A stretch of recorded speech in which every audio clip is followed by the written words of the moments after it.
Good evening. The February 6, 2024 board meeting is now in order. I would like to welcome my fellow board members and the public. Let me just say how encouraging it is to see so many people that are involved in local governance. I would politely ask all of the audience that their time for public speaking is during the public comments. So if you would just please refrain from any type of speaking, loud disruptions, distractions, or other forms of communication that could hinder the business of the board. Paul, roll call, please. Ms. Wright? Present. Mr. Trent? Here. Mr. Susan? Here. Ms. Campbell? Here. Ms. Jenkins? Here. At this time, the board would like to hold a moment of silence, and I invite the audience to join.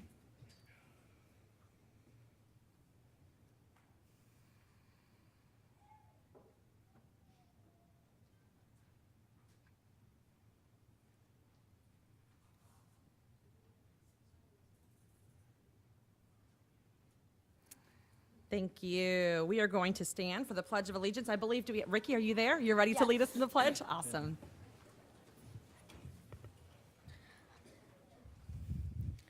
I pledge allegiance to the flag of the United States of America and to the republic for which it stands, one nation, under God, with liberty and justice for all.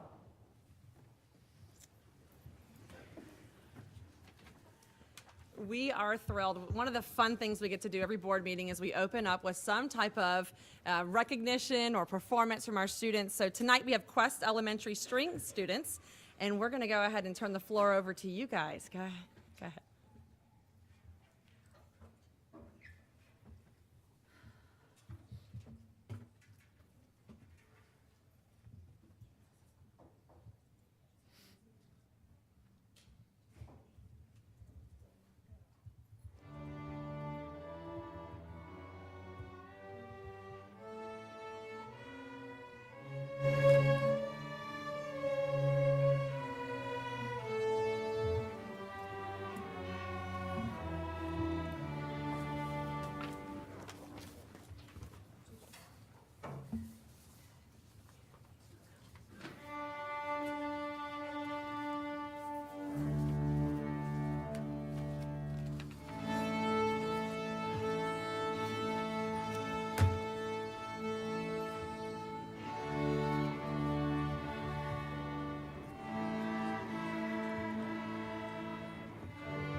All right, thank you guys so much. I think there's a couple students.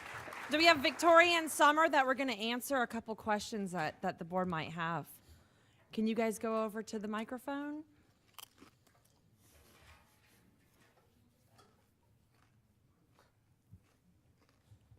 All right, my fellow board members, I'll open it up to you. Ms. Jenkins, do you want to start with any questions you may have? Yeah, first and foremost, I want to say hats off to your teacher. I know you were stressing over there for a minute on song number 2, but when you walked away and they were doing it on their own, I mean, that is just the perfect example of what you've done for them so far throughout this year and any other years you may have had them. For them to be able to have the confidence and the courage to continue and do that without you standing right there in front of them is really incredible. So hats off to you. That was great. Yes. So my question is, by a show of hands, for how many of you is this your favorite moment of your week or day? Going to this class. Not this moment right now, but when you go to class and you're working on strings, for how many of you? Yeah. Awesome. That's good. That's good. Ms. Campbell. All right, so that song had some pretty fun things in it, and I had to put my glasses on. I was trying to figure out what the name of it was. So that was my first question. What is the name of that last piece that you did with the little slides in it? It's called Spotted Pony. All right. Okay, so I'm going to leave it to my imagination with the little slide part, maybe where somebody slid off the pony, I think. So I'm going to ask, how much do you guys practice every week? Do you practice every day or just a couple times a week? We practice twice a week. Twice a week. You know, I just want everybody to think about that for just a minute. 5th and 6th graders only practicing 2 times a week for that. This is a lot of progress. So I'm going to add on that. You guys are so talented, and I hope that next year, for those of you who are 6th graders heading into middle school, that you will consider sticking with strings, going to orchestras, or band, or like people in my family, both. You can do both, right? Because you are so talented, and we just got to go to the all-county concert for the middle schoolers and high schoolers weekend before last. And you get to see when they start getting to practice every day for 45 minutes a day, man, the progress. So you guys have already made this much progress with just a couple times a week. I am incredibly impressed. Good job. Good job. Thank you. Mr. Susan. I wanted to say thank you to the parents. Thank you for having such amazing children, and thank you for being a part of our school district. We really appreciate you. This allows us to get grounded when children come in here and play for us and everything else, and we just appreciate you taking time out of your busy schedule to be here with us. And thank you to everybody here. Ms. Castillo, your principal, is an amazing principal who's taken the time out and done a good job at leadership inside of your school, and we really appreciate it. So my question to you is that I say this to every group, and the same answer has always happened. If Dr. Rendell and I and a couple of my other board members came by, would you guys let us play your instruments and try to work with you guys on playing it all? Or because we're trying to take takers on, oh wait, she said yes. She's the first one ever. She said yes. I mean, maybe. She said yes. All right, so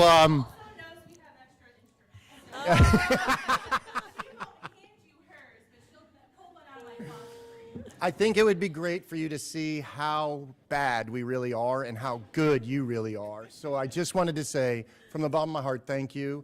We'll be by to see you pretty soon. I'm going to try to make this thing happen because you're the first school to ever do this, and we get a presentation every week. So thank you so much for opening it. But we really appreciate you, and thank you for doing such a good job with the children. We appreciate you being the tip of the spear for us at Brevard Public Schools. So thank you. Thank you. Mr. Trent. All right. Well, it might have to do with this is the first group of instruments that don't go to the mouth that they say yes. Because you've asked. That's true. You've asked That's everyone. true. That's true. So the question I have for you is, this is going to be an easy one here. You guys know you're the cool kids, right? This is that is so neat and such a talent you guys have here. Like Ms. Campbell had said, I hope you continue this. Just the fact that you can read music, that's where I'm illiterate. It's amazing. So just keep up that talent. I think you have it on the practice. It's obviously quality over quantity, but you know when you can put both of those together and practice and have this as a daily event, you guys are the sky's the limit. So just keep it up. You guys sound great now, and we appreciate what you're doing. And thanks again, family, for having them here. Thank you. All right, so my question is, have any of you guys broken any of your strings? If you've broke a string, raise your hand. Okay. Oh, a couple more are going up slowly. Okay, awesome. Well, thank you guys so much for coming out this evening and putting on a performance for us. Were you guys nervous coming in here a little bit? There's a lot of people, huh? Yeah. Well, we appreciate it, though, honestly. And parents, thank you for bringing them out here. Obviously, this is a task for you as well, but we appreciate you and your investment into your children's educational career and them learning a skill so important as music, honestly. So we appreciate you guys tremendously. Dr. Rendell, do you have anything you would like to add? I did not. Good. They were great. Okay. All right. I didn't think about that. All right. Thank you. We're going to take a quick break. So can we take a picture with you guys before you leave? Is that okay? With your instruments? Would you be okay with that? Okay. All right. We're going to take a quick photo and then we'll come back.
Thank you for that small break that we had. At this time, I'm going to offer my fellow board members an opportunity to thank or recognize students, staff, or members of the community. Would anybody like to go first? I can. All right, Ms. Jenkins, you have the floor. First and foremost, hi, Speechies. I want to say thank you to Rockledge High School, as well as the Horace Scholarship event that was held there. It was absolutely incredible, and I believe that I didn't actually see them yet, But I believe someone was coming tonight to tell us the total amount of scholarships that were awarded to our high school students. I don't know that number. I'm really excited. It's really, really, really, really high. So I cannot wait for that.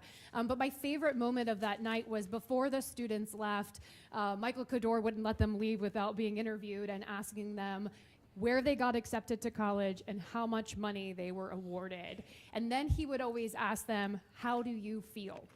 And their responses just like melted my heart, and just it was the most incredible moment. And every single student left there feeling so accomplished, like a winner, and like the future was the limit. So I'm so excited and grateful for the opportunity, and hopefully he pops in and tells us a number tonight. I also had an opportunity to be attending the Teacher of the Year Summit. Again, I appreciate the opportunity to be there, sit amongst teachers who are grounded in their why and their true purpose of education and service, and I'm grateful for them to give me the opportunity to share that with them as well. And congratulations to the Teacher of the Year, Deborah Price.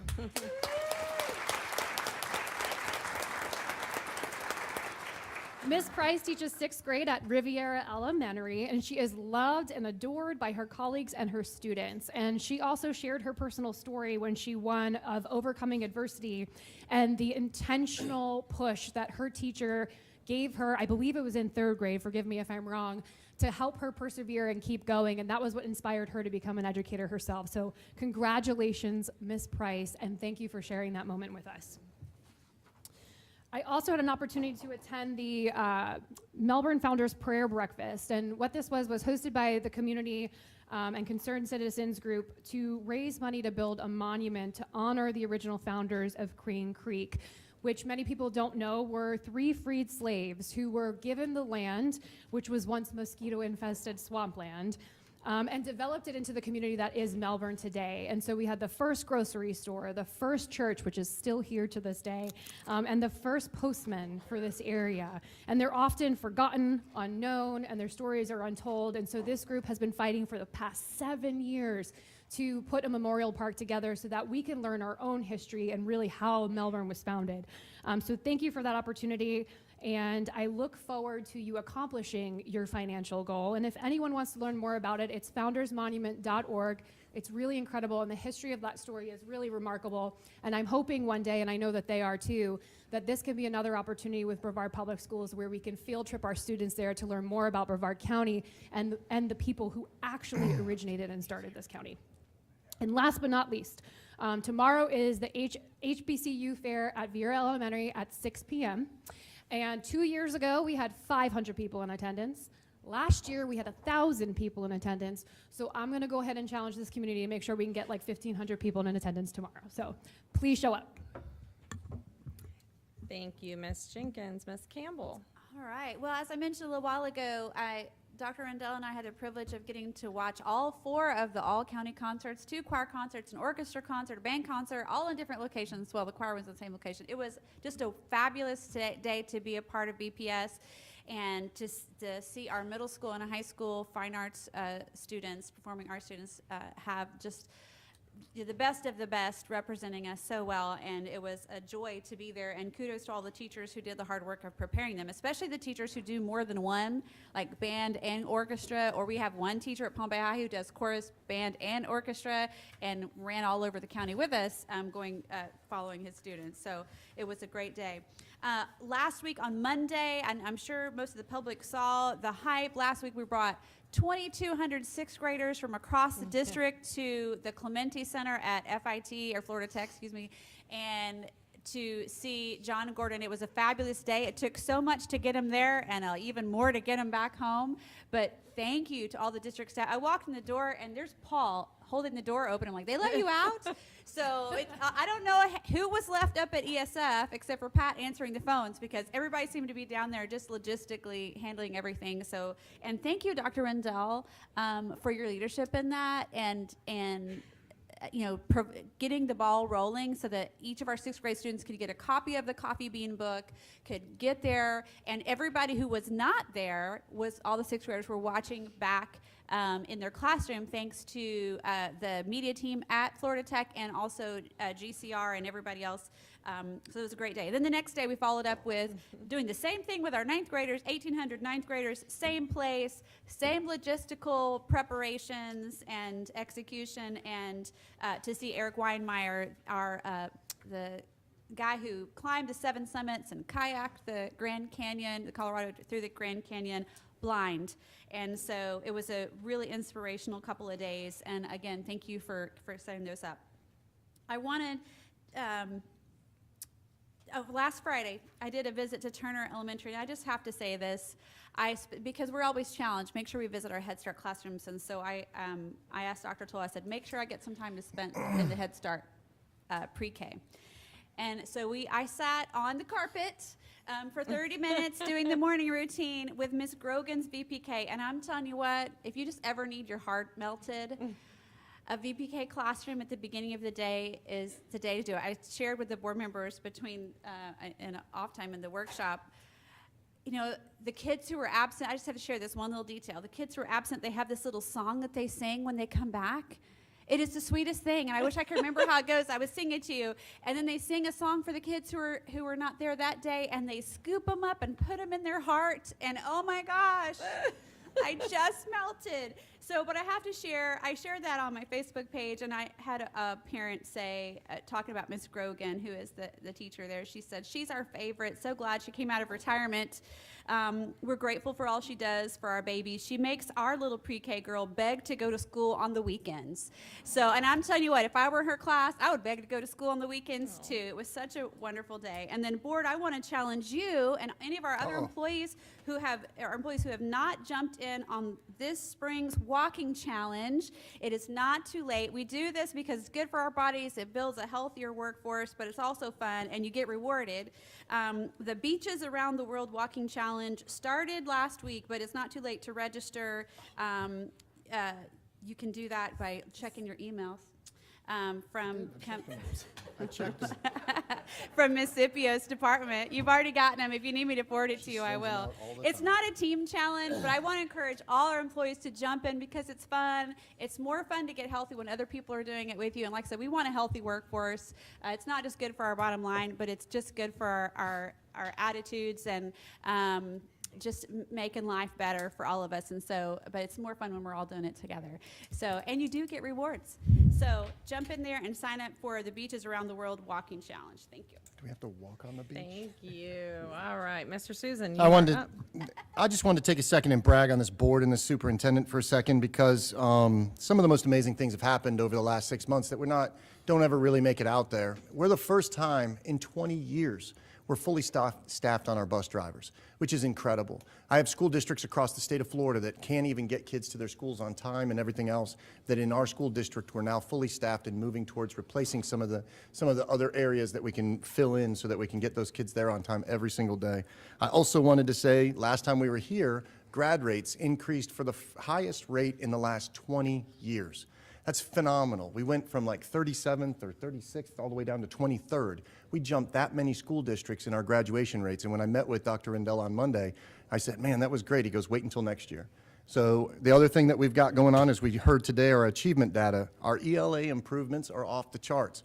We're seeing numbers coming back to Brevard to put us on the map. And that's not just white kids, that's African-American kids, that's Hispanic children, that's everybody together. We rise together in Brevard.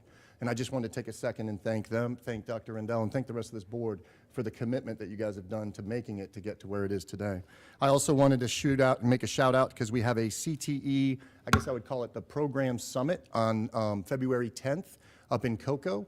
What we're having is it's at the, the Cocoa Convention Center. What's the official? Space Coast Convention Center.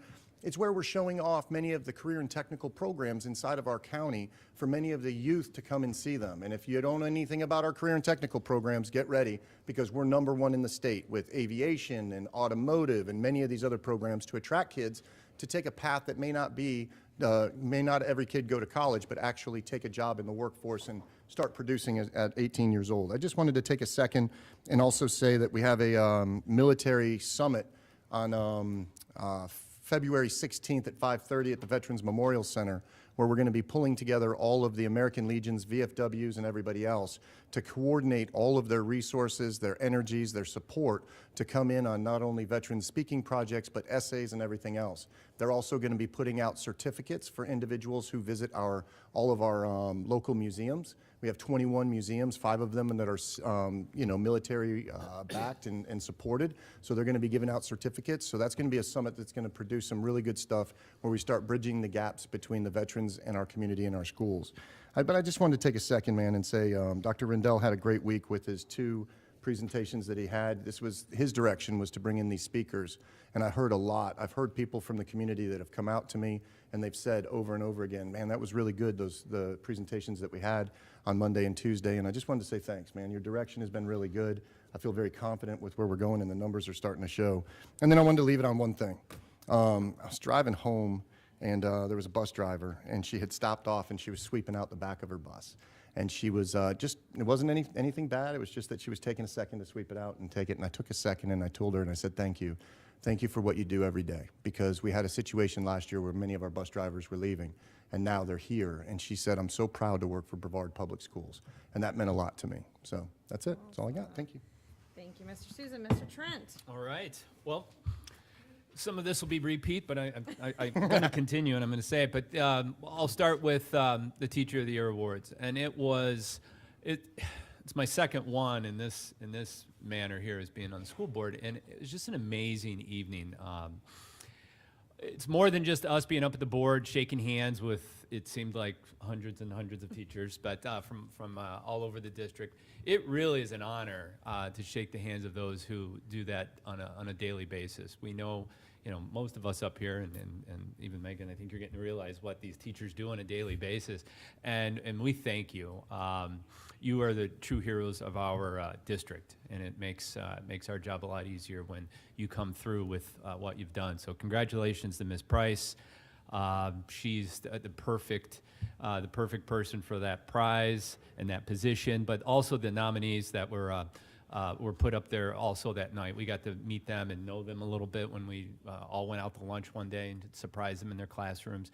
And what an amazing group of teachers from a diverse group of, from home ec to, working here at district, to being in the classroom as a 6th grade teacher. So it's a great night. So thank you for all who participated in that, and I look forward to it next year. Also, the leadership and the vision that Dr. Rendell has shown from the very beginning with suggesting the students to read the book, The Coffee Bean. And I've heard nothing, like Matt said, I'm going to repeat it though. I've heard nothing but great things about the presentations, those couple days, the amount of, just the coordination of getting students there, the thousands of students. And the school, I was out visiting schools during that time, and the schools were completely excited about the whole process. So it wasn't like, here's another thing we need to go to. And then afterwards, I had a couple parents reach out and just say what a great time, and that their students were actually talking about it. So thank you again, Dr. Rendell, for your vision on that. And then, yes, the fast test data. That's something as a testing coordinator, I like to see. I'm a data geek on that, and the presentation, if you can see it, it was just here, then here. It started here, went up. PM2, PM3 was up there, and that it certainly takes a village. We are on the right trajectory, but it's again, it's everyone. It's the students buying into the testing. It's the parents, and then ultimately it's the teachers and the administration out there. You guys are getting it. We're excited. We have some growth that we're excited to look forward to on the math end of things, but things are still looking up. We are in a great place here in Brevard, but it's all the thanks to you, parents, teachers, and the board here. So congrats. It's a little bit of all of that tonight. Thank you.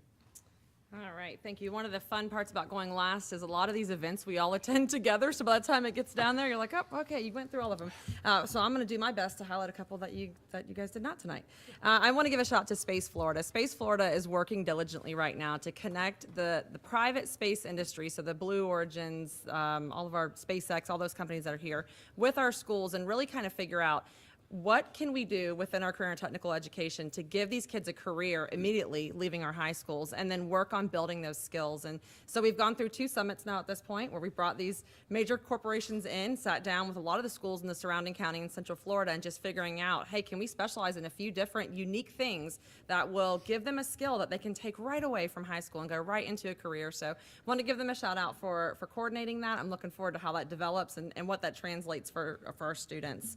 We also had a very exciting groundbreaking, which you didn't get this, you didn't take this one. Thank you. I appreciate it. You let me have it. So the CDL. So we are going to have a CDL course in Brevard County, which is tremendous for probably all of Florida, honestly, maybe all of the East Coast.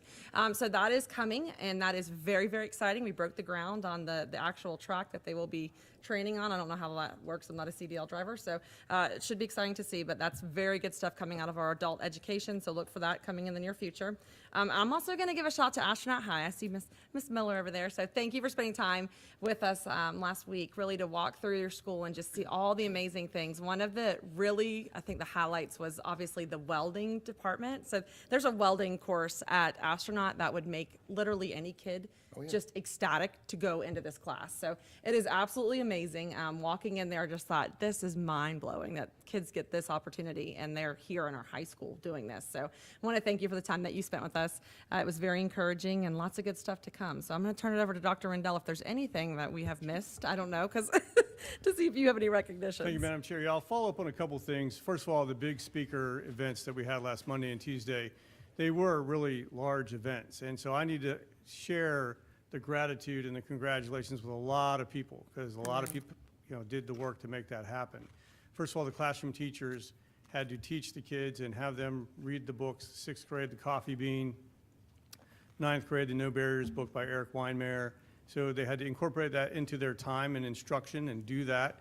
And then the administrative staff at the schools, everybody that was involved in coordinating who's going on the bus, on the field trip, who's staying behind, where they are, how they watch the video, all that kind of thing. And then a lot of district level staff at the Clemente Center at FIT doing, the organizing and the logistics there, transportation for transporting them there and back on time and everything, food services for feeding the kids when they got back to school. Just a lot of people involved in making that happen.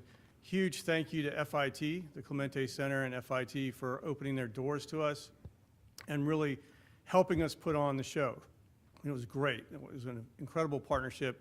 We look forward to doing more things with them. So we hope that the kids really got the messages in 6th grade and 9th grade from The Coffee Bean and the No Barriers book. And just a huge thank you to everybody involved. I mean, I got some thanks up here, but it really wasn't me. It was all these other people. Also want to give a shout out to all the science fair winners. Last weekend, we had one of our science fair competitions for one group of our schools. So congratulations to all the students and parents who won ribbons. You know what I mean? Yeah, you All right. So congratulations to all the science fair winners from this past weekend. We have another science fair coming up this weekend, so good luck to everybody competing in that. Last thing I want to follow up on what Mr. Susan was talking about is the career and technical education, so vocational education programs that we have in our schools, in our high schools, are being showcased this Saturday, February 10th, this Saturday, at the Space Coast Convention Center, which is the old Holiday Inn off of 520.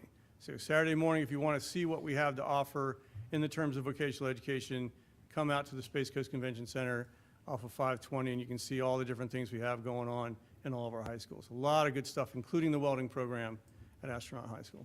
That's it. Thank you, Dr. Rendell. All right, this brings us to our bookkeeper recognition. Our Chief Financial Officer, Ms. Cindy Lazinski, will introduce each of our bookkeepers and their respective principals whose school received no findings in the internal accounts audit report. That's a huge success. Ms. Lazinski, I'm going to go ahead and turn the floor over to you. Okay, so tonight we are pleased to honor and celebrate the outstanding achievements of our district schools in the area of financial management and accountability. Every year, our schools are required by state law to undergo an internal accounts audit.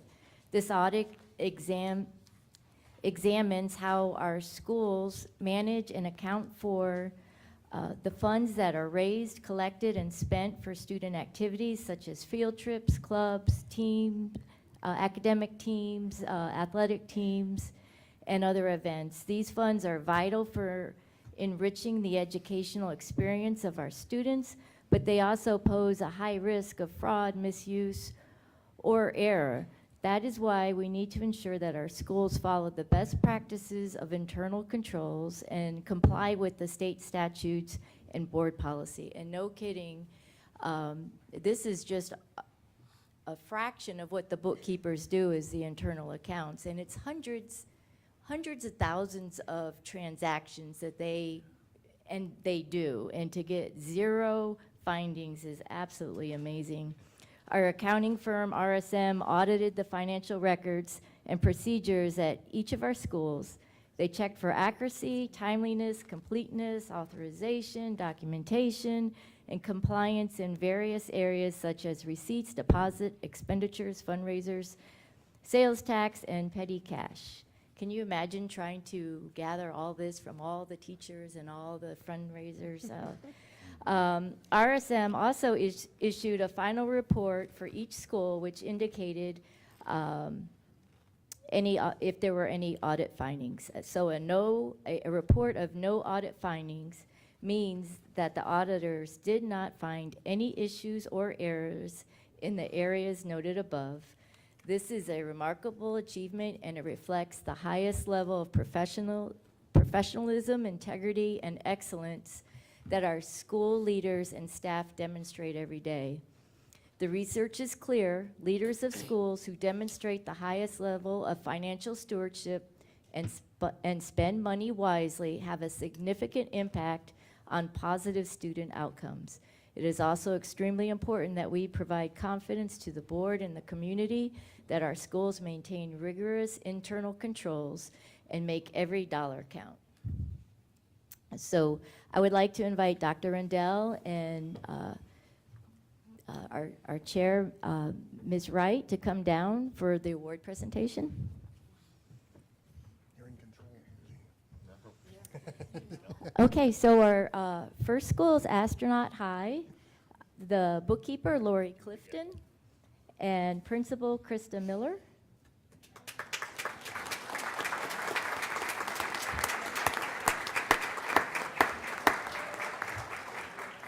Cambridge Elementary, bookkeeper is Rebecca Kinney, and principal, Regina Tagey.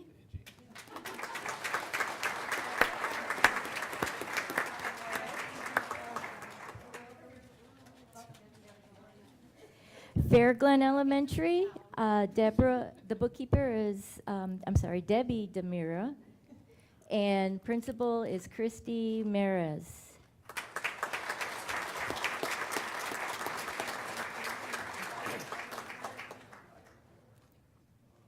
Endeavor Elementary, bookkeeper Vanessa Keys, and principal Kathleen Murphy.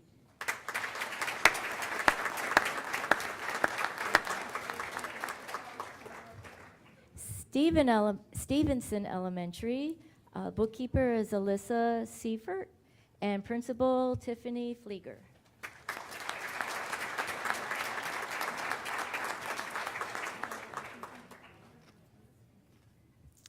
Madison Middle School, the bookkeeper is Kelly DiVincenzo. DiVincenzo, I'm sorry. I practiced that too. That's I okay. practiced it. I have it. And principal Travis Diesel.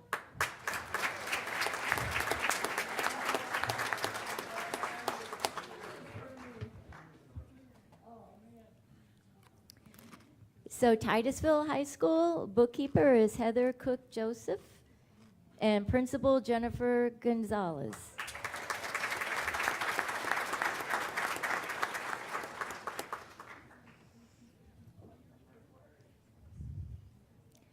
Tropical Elementary, bookkeeper is Susan Ziegler, and the principal there is Nell Ephra Marshall.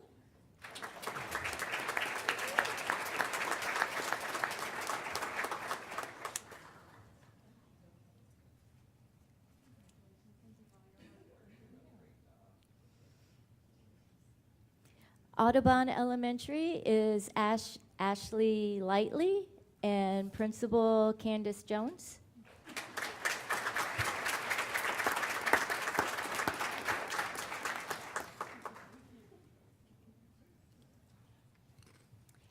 Edgewood Junior Senior High.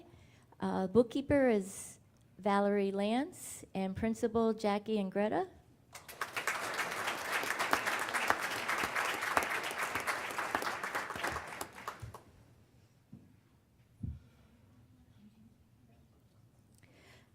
Gulfview Elementary, bookkeeper is Elaine Higgins, and principal Jeffrey Coverdale.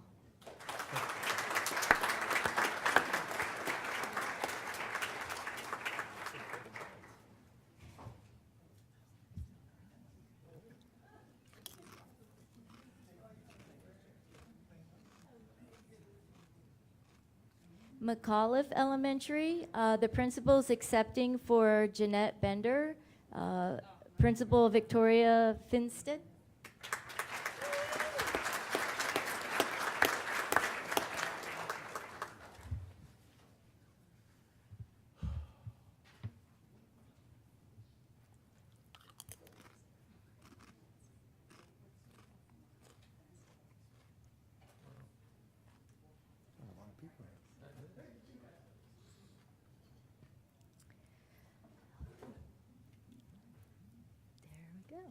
Manatee Elementary, bookkeeper is Leslie Dinar, and principal Shannon Daly.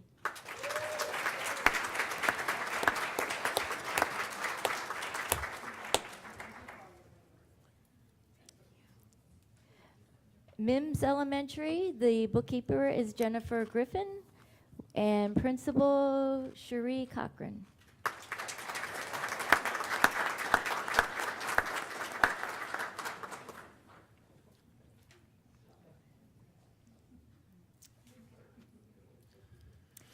Saturn Elementary, bookkeeper is Cece Branham, and principal Corey Hurst.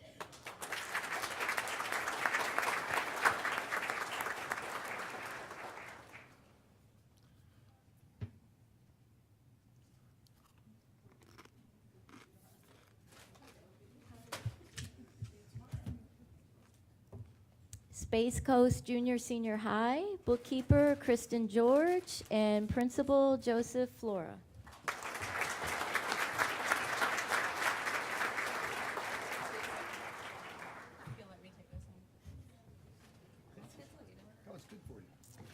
Palm Bay Elementary, the principal is Michael Mall, and bookkeeper Yeah. Quintella Shin Clark. Attaboy, Flora. Way to take initiative here. Good to see you, man. Good to see you. Get them to come up here, too.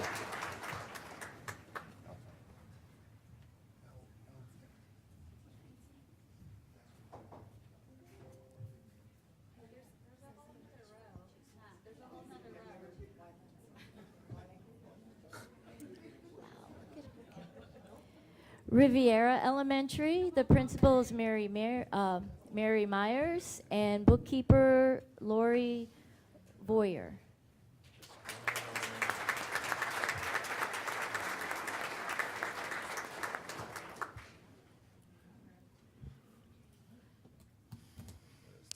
Vieira Elementary, principal is Adrian Schwab, and bookkeeper Lindsay Cunningham.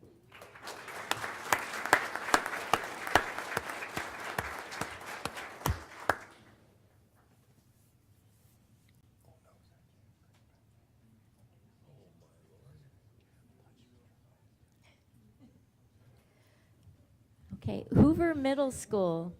The principal is Paloma Ferreira. Paloma? Okay. And bookkeeper is Christina Gilbert. She's almost as bad as I am.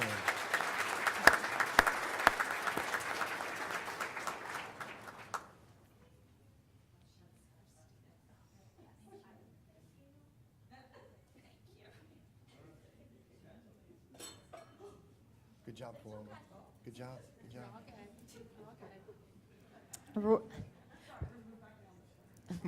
Roy Allen Elementary, principal is Kelly Grugan, and bookkeeper Claudia Sprague.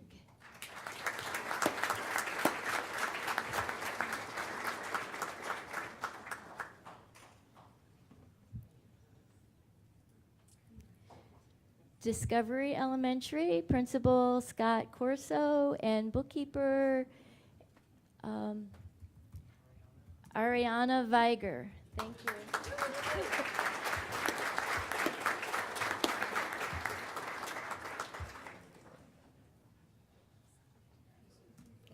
Get 'em in line there, Brandon.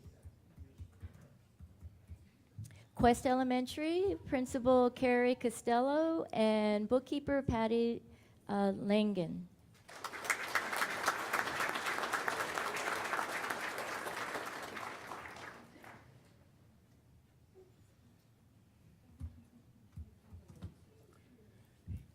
Westside Elementary, Principal Stephanie Woodbury, and bookkeeper Susan Galt.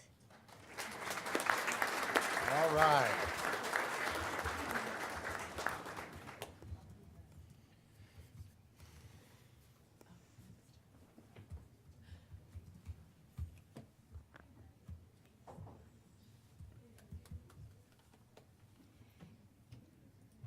And again, congratulations. We're going to take a picture. Okay. That is everyone. And I just wanted to thank all the bookkeepers and principals again, because again, all this work is a fraction of what they do every day. It's absolutely amazing and it eye-watering, actually, of everything that the bookkeepers do. So thank you.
Thank you. That's exciting. I want to give my fellow board members a moment, and Ms. Campbell has expressed the desire to say something about the perfect audit findings, which is a very rare thing. So if you would like to go ahead.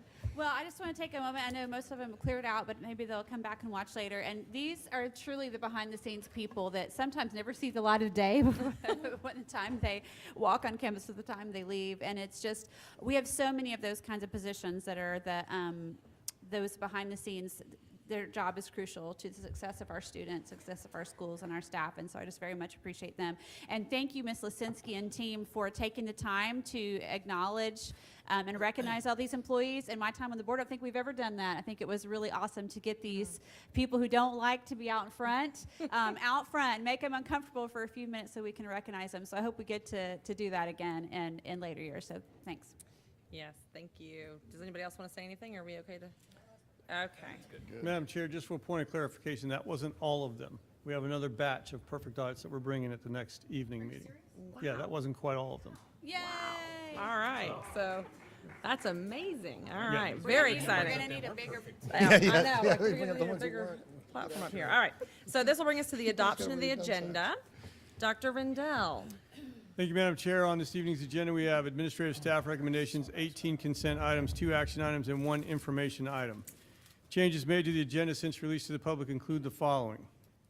The addition of there's no additions, revised items F18, school year calendar standards and proposals for 2024-25 and the 25-26 school years.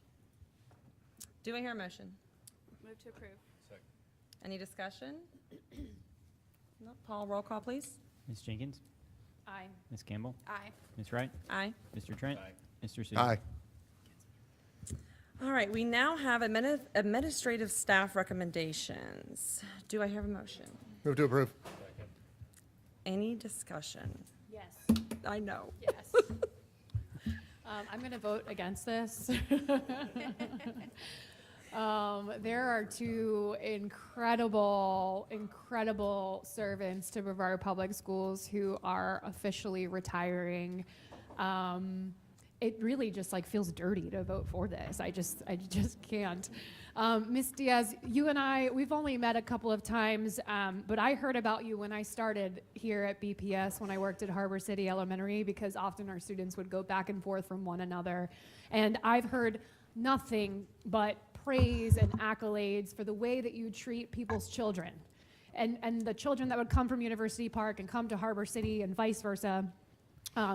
I respect everything that you do, and I know that you truly love what you do every single day. And I'm pretty sure when the community gets the word that this is happening, there's going to be a lot of crying and broken hearts from those people who trusted you with their children for years after years after years. So I'm happy for you, sort of.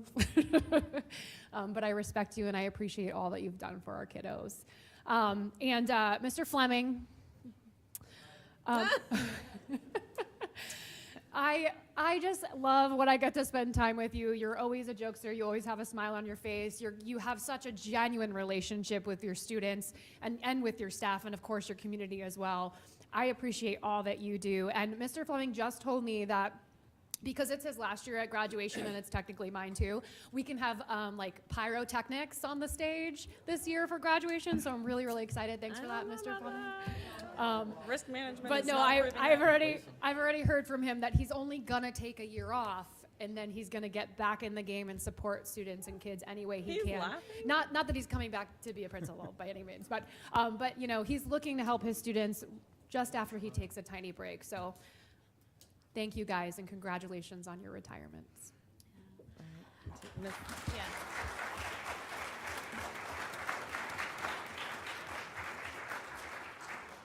I have to say, I think there's one word that encompasses the impact of both of these principles, and that is legacy. And both of you leave such a legacy in this district of excellence, of heart, of dedication, and of the thousands of students' lives that you've been a part of touching, and the way you led your staff.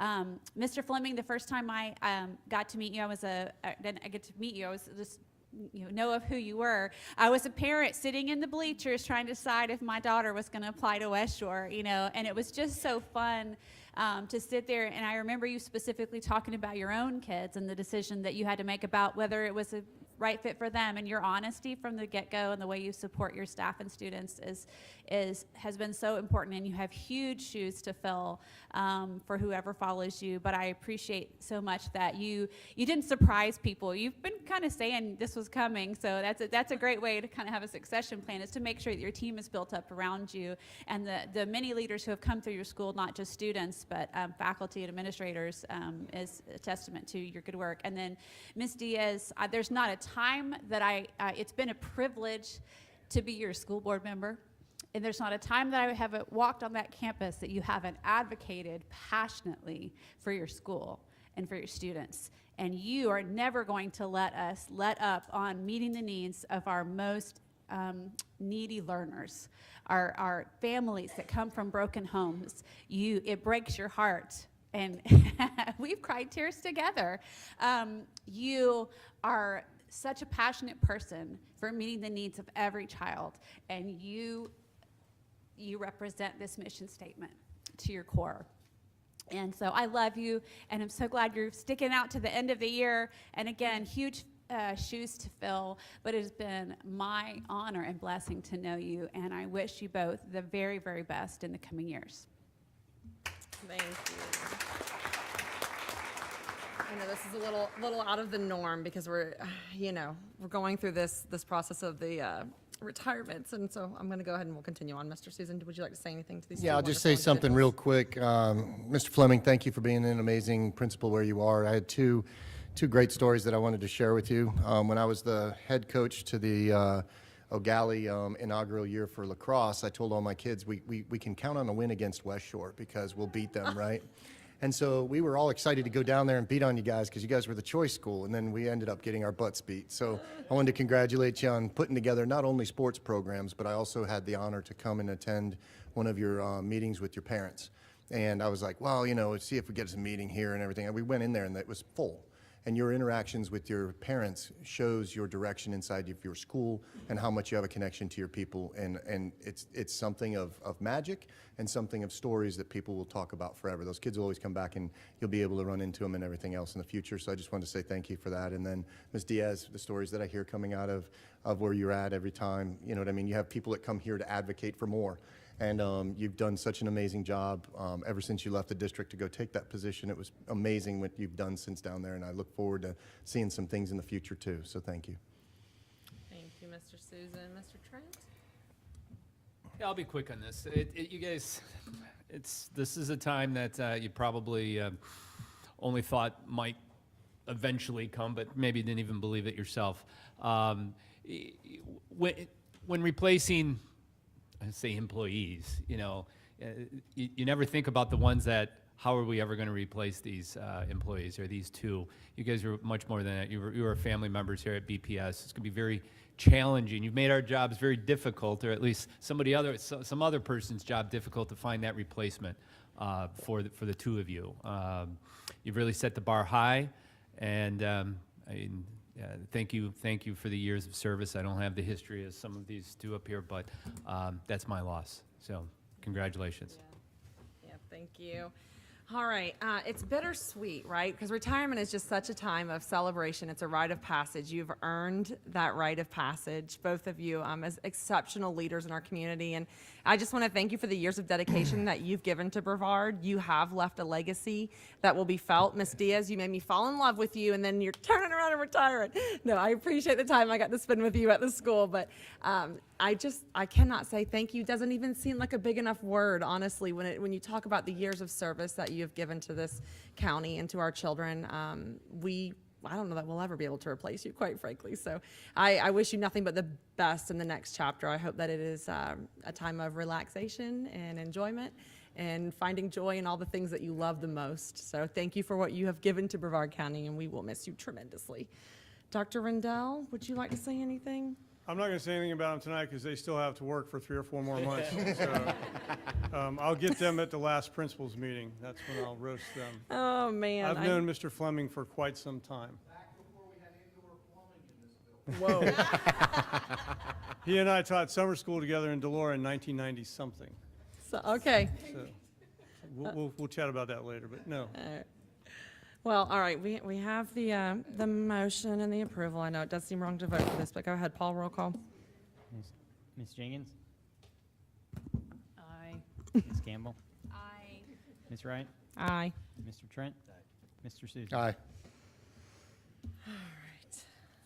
Do you want to give them any time to speak or anything? I know we. Absolutely. So, Madam Chair, I'd like to recognize two individuals who are in attendance this evening. First, the retirement of Rick Fleming from position of principal at West Shore Junior Senior High, effective June 30th, 2024. Mr. Fleming, you have the podium. All right.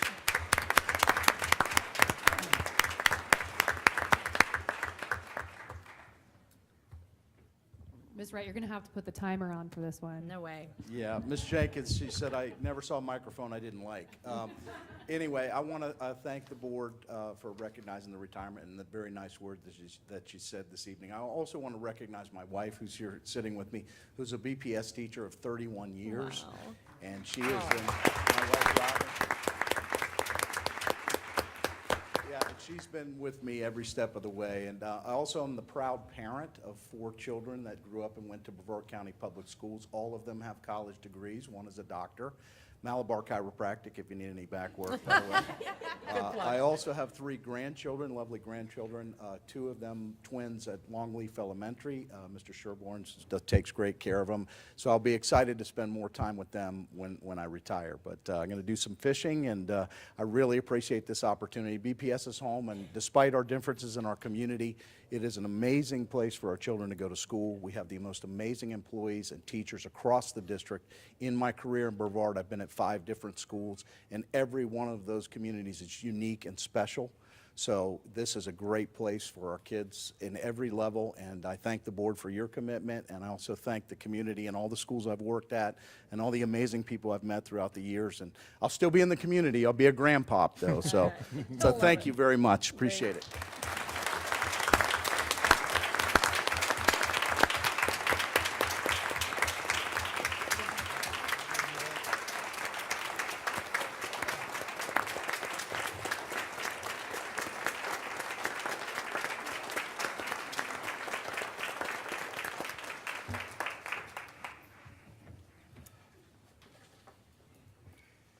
So we'd also like to recognize Anna Diaz, who is retiring from the position of principal at University Park Elementary effective June 30th, 2024. Anna, you have the podium.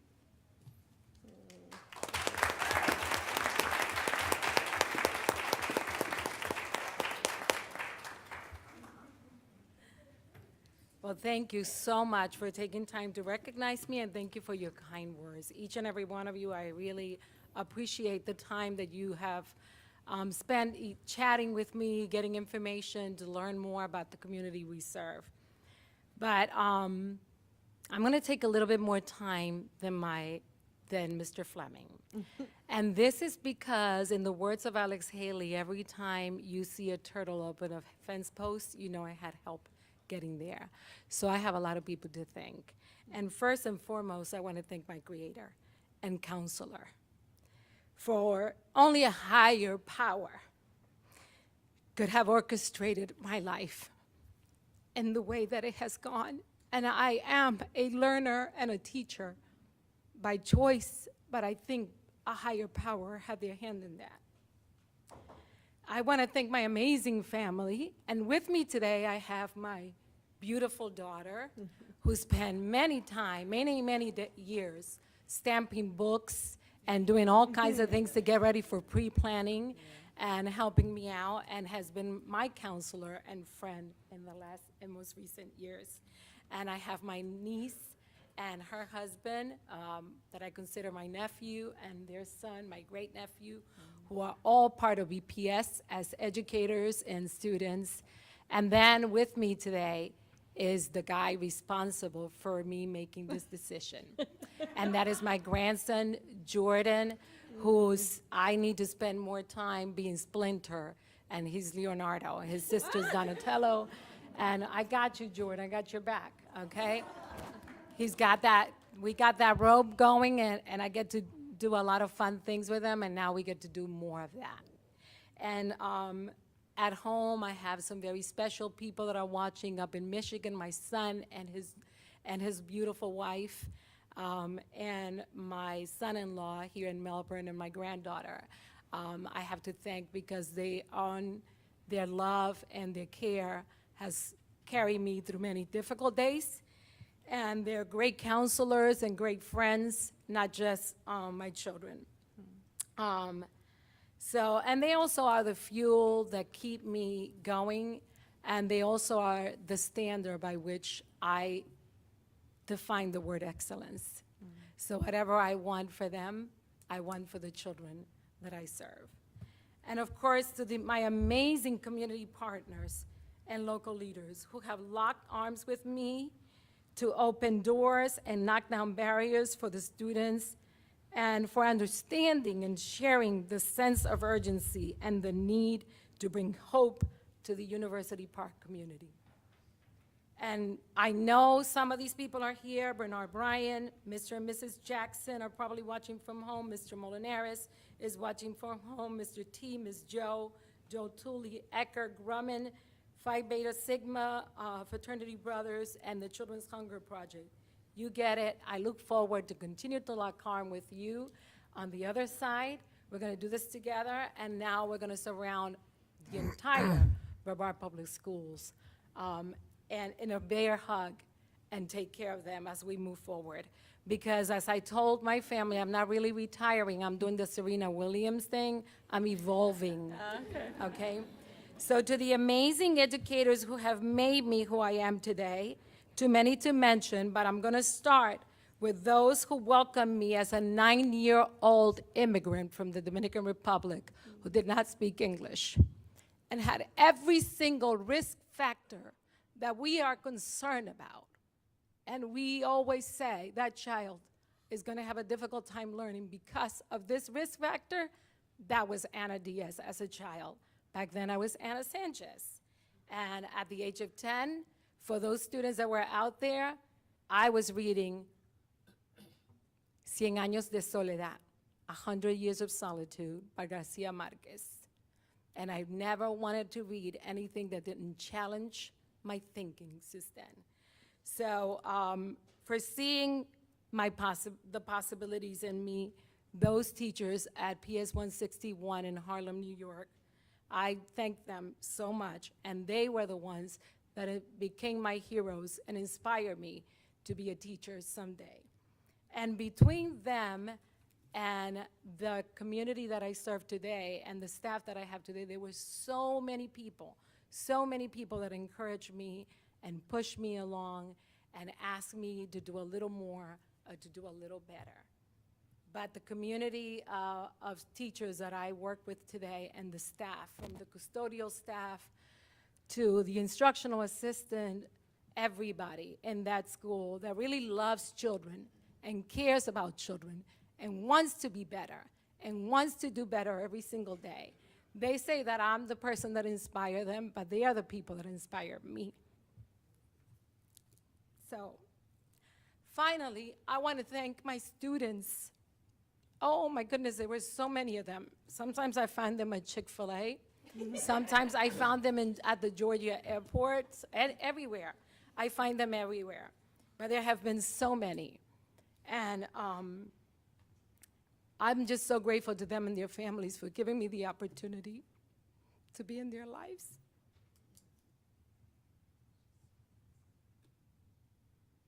You have been the reason why I get up every morning and the reason why I have the courage to speak up and stand up and say what's right for children. You are the reason why I decide that sometimes it's more important to do the right thing. Every time it is more important to do the right thing than to be right. You are the reason why I've learned to turn the other cheek. It's the best place if you want to learn how to turn the other cheek. This is the job, to learn how to do it. Yeah. So I just want you to remember that your principal values you, respects you, and loves you. and to our board, Dr. Rendell, and the BPS staffs. I pray that you are blessed with the wisdom and the courage to do all things with love.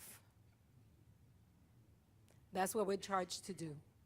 Do it with love for all children, in spite of their color, in spite of what they sound like, in spite of what they look like, in spite of their economic status, in spite of what they feel, in spite of what they think, in spite of their behavior.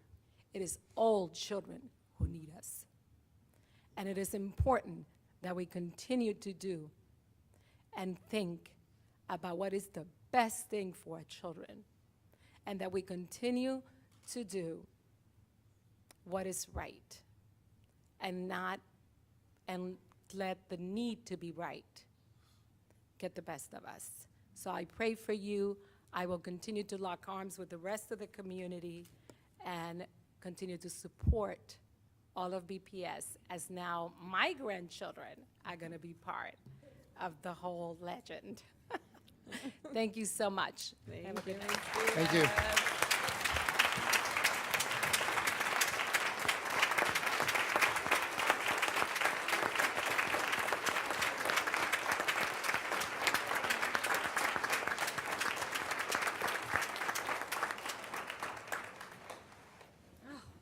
Man.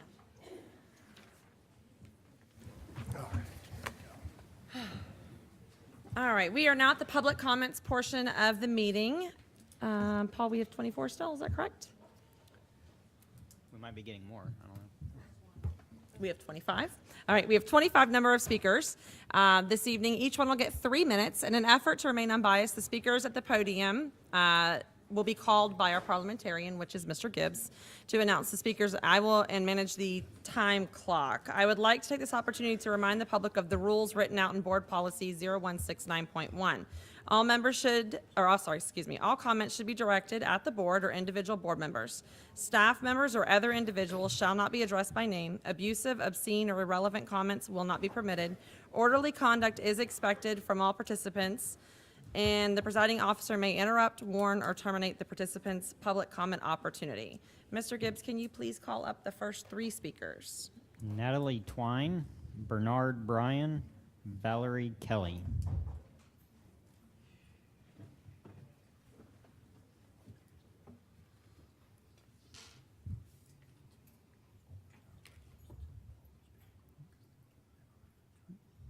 When you're ready. Okay. Hello, my name is Natalie Twine. I'm a mother of 2 BPS graduates who are registered voters in District 4, as my husband and I are. I first want to congratulate the students here tonight. Board, these students are your stakeholders who have been directly harmed by your culture war policies. They are mobilized and ready to determine your political fates as they vote. So with that said, bear with me as I share this true story with I'm sure parents can relate to. One evening, I bolted awake out of a deep sleep to the sound of screams. Barely conscious, I shouted, "The children!" as I ran down the hallway towards their rooms. Halfway there, the sounds of my husband laughing made me realize the screams were coming from our TV. Our children were safe. I think most parents will agree, believing your child is in danger brings out a primitive protective response prior to assessing the true danger. Today, some very vocal individuals are tapping into that innate response. Years ago, I found my child who lacked interest in reading with a book that at glance looked like a stupid comic book with no literary value. I contacted their teacher. With her advice, I decided this book was appropriate for my child. Recently, I discovered this award-winning book that skyrocketed my child's love for reading was listed as one of the most challenged books, a book that would have remained unknown to me without a dedicated public school teacher invested in my child's educational needs with access to a diverse library. So how could one parent's decision for every child override not only my decision, but my child's success? So how will you defend the value of book challenges to your constituents beyond the battle cry to protect the children? Because parents have always had the right to opt out their child. Has the removal of books improved students' behavior, mental health, and the learning gap? Has drug use, teen pregnancy, gun violence, sexual assault, or trafficking decreased? Are students better prepared to enter a diverse workplace? Have the lives of marginalized students improved? Have these censoring policies recruited more teachers?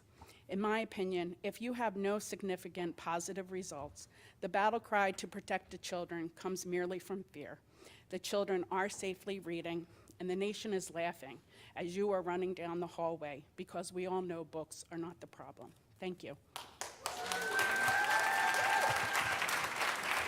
Audience, I'm going to ask that you refrain from clapping so that you can hear the next speaker being called.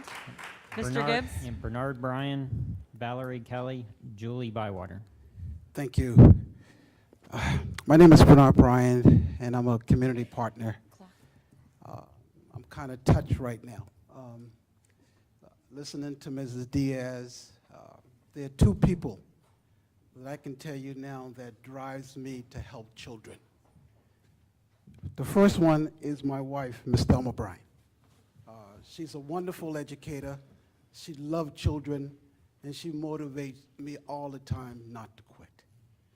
And the other person is Mrs. Diaz. That's why you see me standing up here and say, you know, we need to do all we can to support University Park. She is a jewel. She loves children, and I can't tell you how much those kids love her. So that is the reason why I'm here. And that is why you see me asking you to do what you can to support University Park. Make sure all of her air conditioning system works. Make sure all of her grass yard look nice. That is the reason why I do that. But I just want to say, I will never forget. A couple young men came to me and said, Mr. Bryan, I need someone to teach me how to read and teach me how to do math. And I just want to compliment Dr. Rendell and this board tonight based on what I heard today at your workshop. And I just want to encourage you that every child in our communities, especially in the marginalized community, every child should get an opportunity to attend VPK. Not one or two, but every child. So I'm asking VPK, I'm asking this board to do things differently, because we had 85 students that had open seat, 85 children that had an opportunity to go because there were open seats. And then the other thing I want to mention to you is that I am begging you. I know you guys are looking at building a new middle school down in Palm Bay, but I really need you to consider some of the old schools that are old and that are not attractive to students, that are causing our students to leave public schools to go to the private schools. So I'm asking you to share with this community your strategic plan on your capital expenditures for the next 5 to 10 years. I listened to your maintenance capital plan today. You're spending almost $18 million in 2025 to old stuff that's not going to last. So I'm just asking this board to share with the community your strategic plan. How are you going to upgrade University Park? How are you going to update Stone, those schools that are old, as well as Delora? So please do what you can to help us. Thank you. All right. Valerie Kelly, Julie Bywater, Delaney Maroney. What is the speaker's name? Sorry. Valerie Kelly. Thank you. Good evening, Dr. Randall and esteemed board members. I'm representing quite a few people in the audience, all my speechies out there. Hey. We asked to take this moment to thank you very much. Let's talk about each word I heard from our SLPs. Validated, valued, recognized, appreciated, respected, accomplished, exceptionally qualified professionals. Now let's talk about gratitude. Gratitude to our honorable members of the school board. The gratitude at hearing the pleas of our SLPs in our county. The work is still ongoing, and we have more to go in this journey toward equity in the profession of speech-language pathologists. appreciative. We are definitely appreciative of our community for everything they did with this millage project to help the SLPs. I can't even tell you what it's meant to all of us. And our deepest thanks. In closing, deepest thanks to our union, the Brevard Federation of Teachers, for the tenacious support of this profession and all the professionals at BPS who work tirelessly to serve every student with excellence as a standard. Once again, my deepest thanks to all of you. Thank you. Thank you. All right. Let all of them speak. Julie Bywater, Delaney Maroney, and then Kennedy Dwyer. Good evening, Board and Dr. Rendell. I am Julie Bywater. I have shared with you, but also for the public tonight, I am the new acting chair for the Brevard County chapter of Moms for Liberty. So even though you've seen me many times, you will be seeing more of me. First of all, I'd like to give a little introduction. I am a parent of 2 children at Rockledge High School. I have a sophomore and a junior. And I also had 2 kids that graduated from Rockledge High School. I love Rockledge schools. This is the first time in their lives that they actually attended a school more than 1 year at a time. As military kids, they moved around a lot, and we really appreciated the community here and the teachers here and the schools here. They came up through Quest, they came up through Anderson, into Kennedy, and then into Rockledge, and we have loved our experience here. And I want to give a shout out to the SLPs as well, because my youngest son has received so much from these SLPs, not just here, but in our other places as well. He had a lot of issues with speech, and I cannot say enough good things about how they all helped him become better at speaking, become better at reading, because reading is so tied to speech. So thank you so much to you guys. Love you all. And I just wanted to say, as a side note, at the very end, to just discuss books, because we just can't ever not discuss books. I'd love to talk about a lot of other things, but we do support the committee's recommendation, and that's pretty much it, because we have so many more things to talk about. One of the previous speakers brought up talking about the older school buildings that need attention, and he also brought up VPK. These are things that we really should be talking about. This is what our focus should be on. Let the committee do its job. There's processes in place for the books. Let's really start focusing on the things that really matter here, and that's our reading scores, our math scores, how we're supporting our students. Loved the CTE programs. My kids have benefited greatly from them. We got a lot of great things going on in the school district, and we're not focusing on them because we're stuck on books. We're stuck on talking about books. So, and again, I know the audience is really upset about that, but the reality is that's the only thing they're talking about. We should be talking about all of the things that are important to this school district. And I challenge the board, I challenge the audience, I challenge the parents watching at home. Thank you, Ms. Bywater. All right, who's our next speaker? Delaney Maroney, Kennedy Dwyer, and then Monet Payne.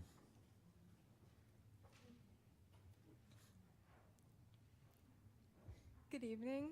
My name is Delaney Maroney. I'm a senior at Cocoa Beach Junior Senior High School, and I'm here to talk about banned books. I'm an IB student, and I take HL English, which is 2 years of English, and I had to write a 4,000-page paper, but I was limited on what books I could talk about due to arguments against the content of them.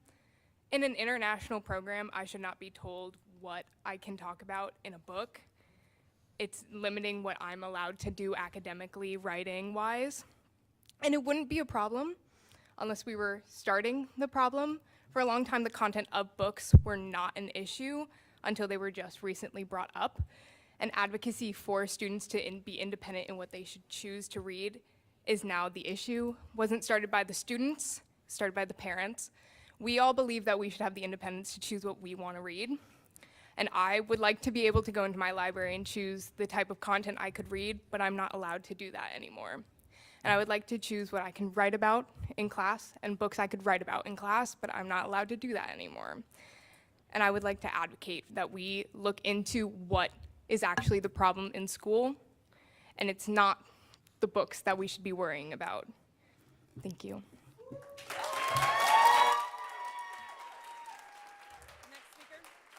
Kennedy Dwyer, followed by Monet Payne and Anjuni Sharma.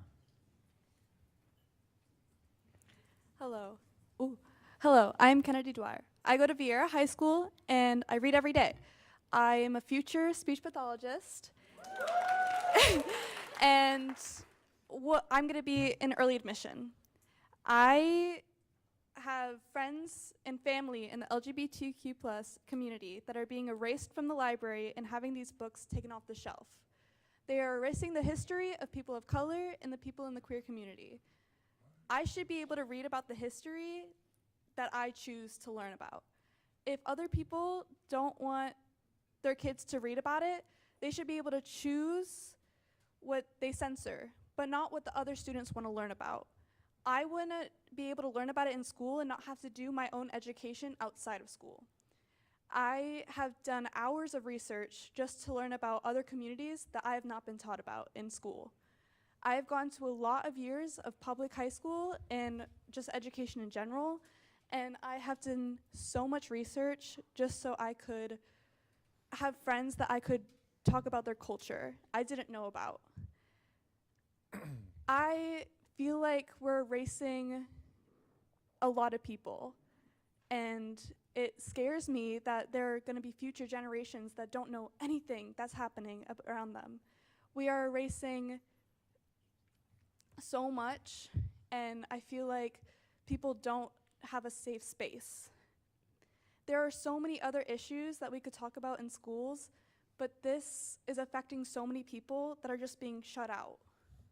Thank you for your time. Monet Payne, followed by Anjuni Sharma and Aiden McFadden. Members of the board, Dr. Rendell, good evening. My name is Monet Payne, and I'm a speech-language pathologist at Ralph Williams Elementary. Back in July, a group of my fellow colleagues and I came before the board to speak and present on what a speech-language pathologist is and the importance of our profession, skills, and services. We asked the board to please reconsider BFT's proposed supplement increase for all speech-language pathologists in BPS. Today, we are gathering to show our appreciation for being recognized with an increased supplement amount. We are extremely grateful for BFT and the school board for their negotiation efforts in coming to an agreement. I watched the negotiations when they were streamed on YouTube, and I am beyond impressed with the efforts put forth by BFT and the BPS staff. It is no small feat, and it was noticed by us all. We are also thankful to our community for passing the millage that allowed supplements to be given to well-deserving educators. I said this in July, and I will say it again, an increase in our annual supplement will truly benefit the approximately 160 speech-language pathologists in our district who work diligently changing the lives of the many students in Brevard County. This increase will also help to close the gap on a shortage of SLPs in our school. You heard us. You heard us, and we want to say thank you. Have a good evening. Anjuni Sharma, Aiden McFadden, Paige St. Marie. So, good evening, members of the board and Dr. Rendell. First of all, I want to start by saying special thank you to Jennifer Jenkins and Dr. Rendell for helping so much with our advocacy efforts, whether it be for students, whether it be for mental health, whether it be for education, and it means so much to so many students across Brevard County.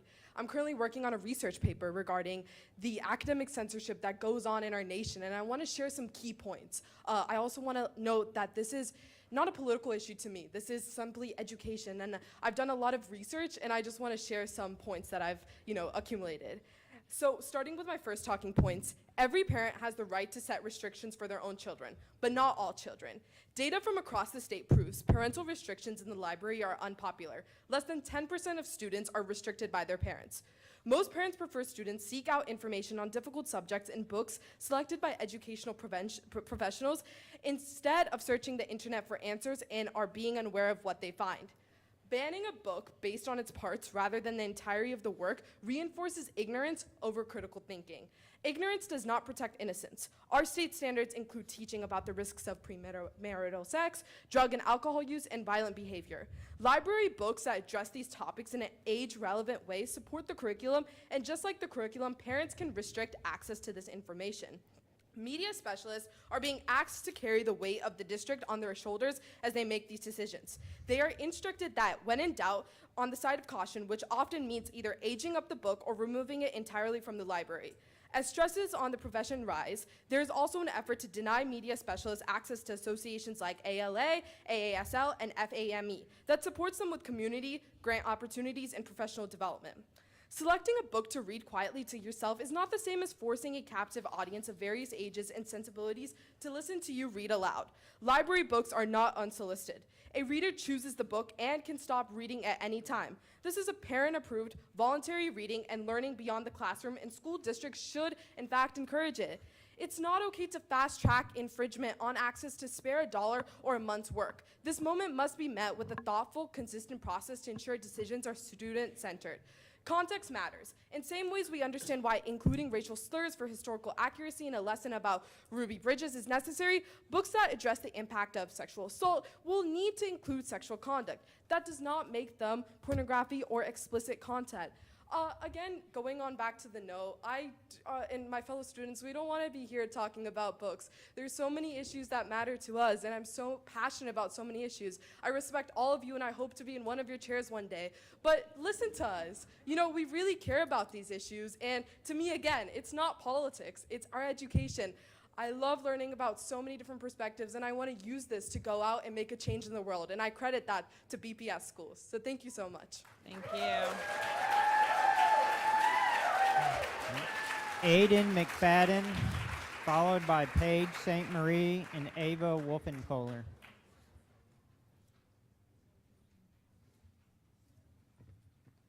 Hello, I'm Aiden McFadden. For those of you who don't know me, I'm here a lot. I just want to thank everyone for showing up tonight, especially all the students of BPF schools, and we had a little get-together before this, and there were a lot of people that showed up, and I was really surprised about them. Well, not surprised, but excited about that. I want to point out that a student is running for school board, and he's being praised, but he can't pick out the books that he wants to read in the school.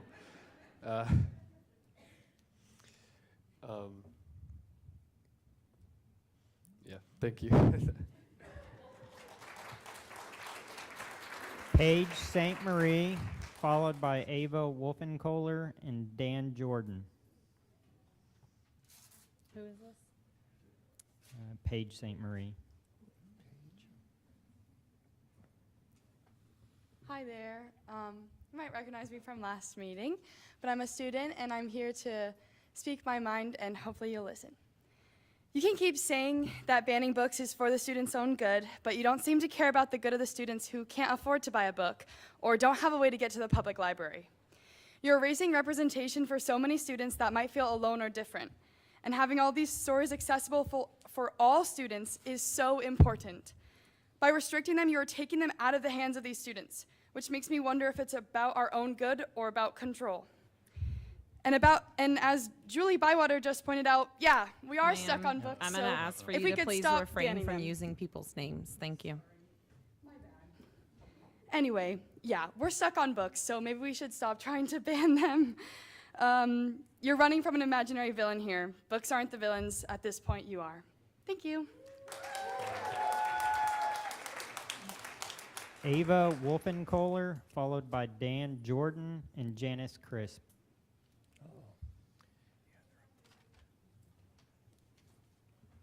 Hi, I'm Ava, and I'm a senior at Satellite.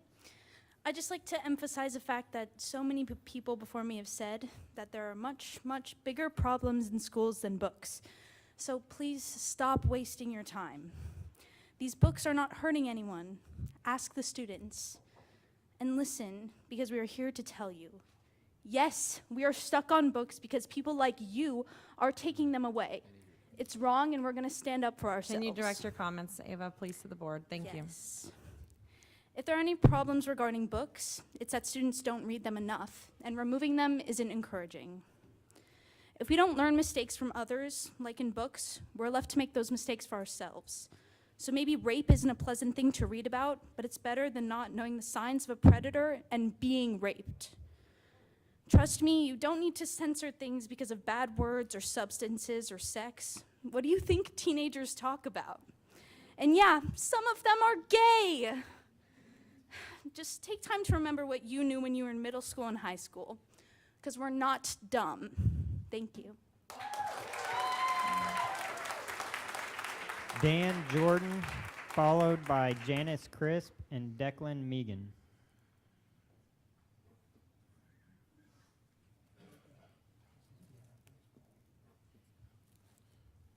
Am I on my time? Good. Hello, excuse me. Hello, my name is Dan Jordan. I am the parent of a Vieira High School baseball player. I'm here today to speak in support of the Vieira High School baseball team and its coaches, who unfortunately have been under attack following the conclusion of tryouts 2 weeks ago. Last season, I watched as the Vieira High School baseball team made an impressive run to the 6A state championship finals, finishing runner-up. This was the second time in three years Vieira has made it to the 6A Final Four. The program has also won 7 district titles since 2013.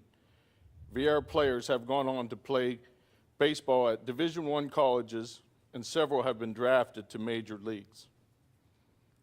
I say this to show how competitive baseball is at Vieira High School. We are the largest high school in Brevard, and we have the largest little league in the county. The Florida High Schools Athletic Association defines the number of rostered players permitted. This season, more than 50, and I think that number is a little low, more than 50 players came out for tryouts.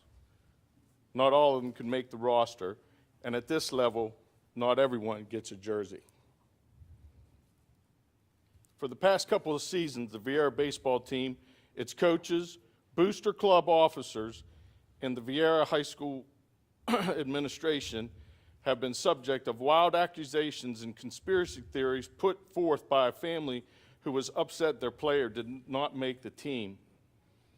This season, we have an entirely new coaching staff, an entirely new booster club, and an almost entirely new roster,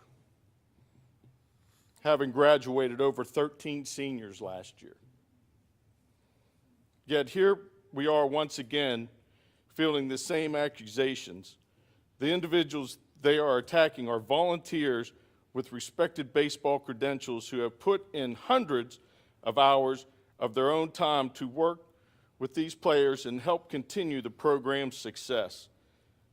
The conclusion of tryouts and the announcement of the varsity and JV rosters has led to harassing of the coaches and administration, showing up to practice fields, videotaping players without permission, and disrupting practices and team meetings.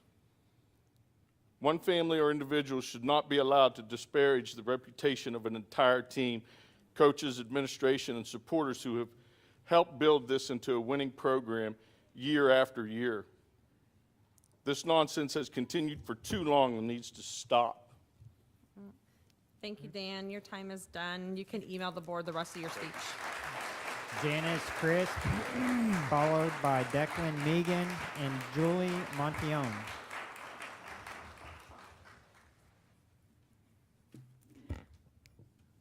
Good evening, board. Can you hear me? Is this on? Okay. 1 second. Let me just get my words up here. I'm glad I came behind the gentleman before me. There is indeed a problem at Vieira High School, and it is embedded like a tick. Matt Susan has asked Vieira High School principal to create a file on parents. I won't mention her name, but he knows who she is. standing behind me, because she brought claims of issues happening at the school. He wanted all the claims she made and all the investigations done by the school put in a report. I have the emails right here. This is no different than when he was screaming about Ms. Jenkins supporting the Biden administration, keeping track of parents who protested at school board meetings. Except to my knowledge, it didn't happen from the Biden administration, but it did from him. He is creating his own little Hoover FBI here at the school system, which currently tracks to what the current speaker was saying about harassment at Vieira High School. Now we know he is working with Randy Fine and Gene Trent to make sure Mr. Trent and Megan Wright got elected, because I was there when it happened, so he could install Mr. Rendell and fire whoever in the administration they wanted, because I was there when it was said. As everybody knows, I was helping with that election. I vividly recall his being ecstatic during Mr. Trent's victory party, and the pictures are there to show, talking about him saying these words. Under Mr. Susan, Vieira has allowed violent terrorist threats against other children to be swept under the rug. Now, we know if the same threats came in here, those people would be arrested. But they were not arrested, and under his words, they were not a crime. But they were, when reported to Brevard County Sheriff's Office, they were sent right back to the security office here. This is exactly what happened at Parkland. And don't shake your head, sir. We know it happened. Nope. This is what happened at Parkland, and we know how that resulted. And this is happening here in Vieira School. We have children who are having to go to counseling. We have children who are having to seek therapy because they are being harassed. They are being taken out of school. They are being harassed by SROs, taken out of class, by administration, and as the gentleman before me, harassed in their sports. They're not being allowed to play the sports that they want. The football scenario that we had that was swept under the rug by Mr. Rendell and Mr. Thank you, Ms. Susan. Crisp. You can email the remainder of your speech to the board. Thank you. Declan Megan, followed by Julie Mantillon and Mia Vargo.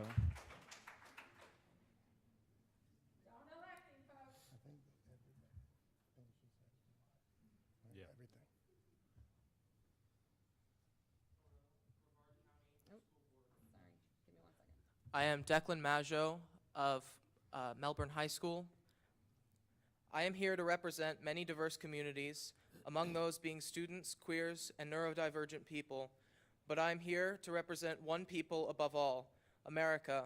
We are gathered here because we know the same thing. Knowledge is power. Among us are those who wish to require conformity for those without power, a la Moms for Liberty, and there are those without power, us. I'm here to ask you one thing. Is this the America you desire? A sheltered people? Do you want our people to cower in fear or to have a voice, gaining power for the people like our founding fathers before us? When I ask you now to stop banning books, I am not only asking for those who hold my own opinions, but for the students and for the future of America. That is all. Thank you. Julie Montillon, Mia Vargo, and Gregory Ross.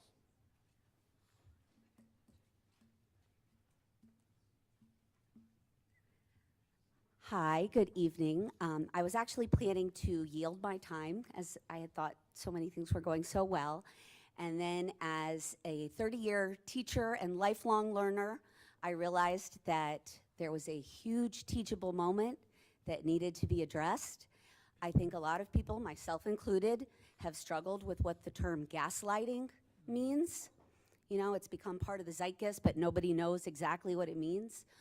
But we had earlier, just a few speakers earlier, the best example of gaslighting I have ever experienced. When someone from Moms for Liberty says, it's so frustrating that all we can do is talk about books because they're the ones initiating, trying to ban the books and then scold us for saying, stop trying to remove the books, that's gaslighting. That's creating, and I'm sorry, it was in November when school board member Jean Trent had a list of 300 books and said, I'm going to keep trying to get these books removed. I'm very pleased that you guys have been listening to us and making, and hopefully have realized that maybe that's not the best thing to do. But, say you've grown, and Moms for Liberty say, hey, we no longer want to pursue banning books. And then guess what? Those of us who love books and love learning will go back to talking about books in their natural habitats of classroom and book clubs. And we can talk about things like what I was so inspired, Ava Diaz, and the communities, the marginalized communities. I've read a lot of things on y'all's websites, and it seems like so many of you are inspired by your faith, and it's so perplexing because your faith talks about helping marginalized communities. That's what Christianity should be, and I'm not always seeing that reflected. So I love if we have this new turn of events where we no longer try to ban the books. Yeah, let's do it. Woohoo! Mia Vargo, followed by Gregory Ross and Paul Raub.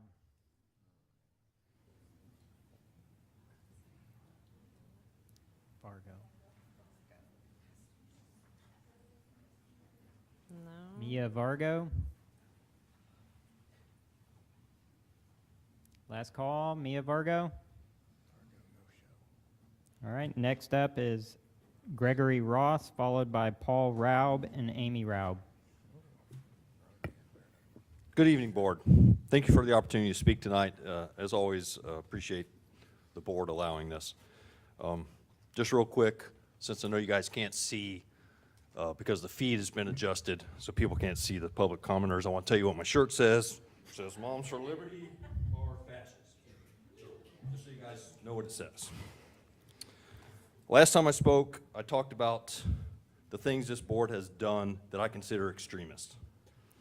I have a long list. I only got about 5 things read off last time. I'm going to continue that list. Here we go. Mr. Susan, having disagreement and discussion between board members is not extremist.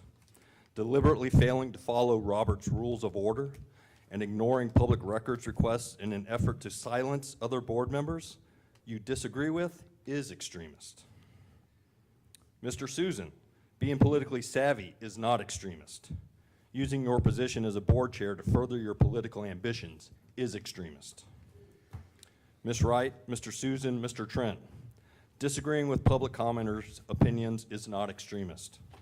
Publicly belittling, mocking, and even threatening public commenters, some of who are BPS students, is extremist.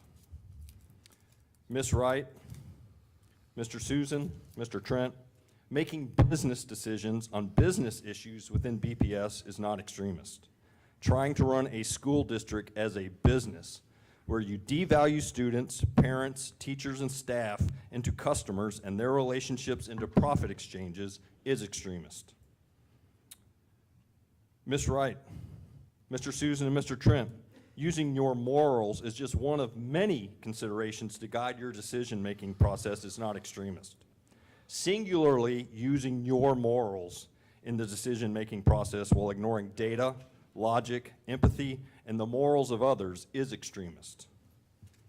Ms. Wright, Mr. Susan, and Mr. Trent, making unpopular policy decisions is not extremist.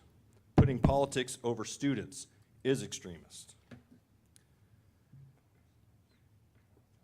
The last thing I want to say is I was so proud to see the students here today, and all the parents that showed up as well. Ms. Diaz tonight spoke as well, and I just want you to hear what they're saying. The students are telling you, stop censoring their education. It's not what they want. okay? Respect the student's opinion. Do better. Thank you. Paul Raub, followed by Amy Raub and Allison Curvin.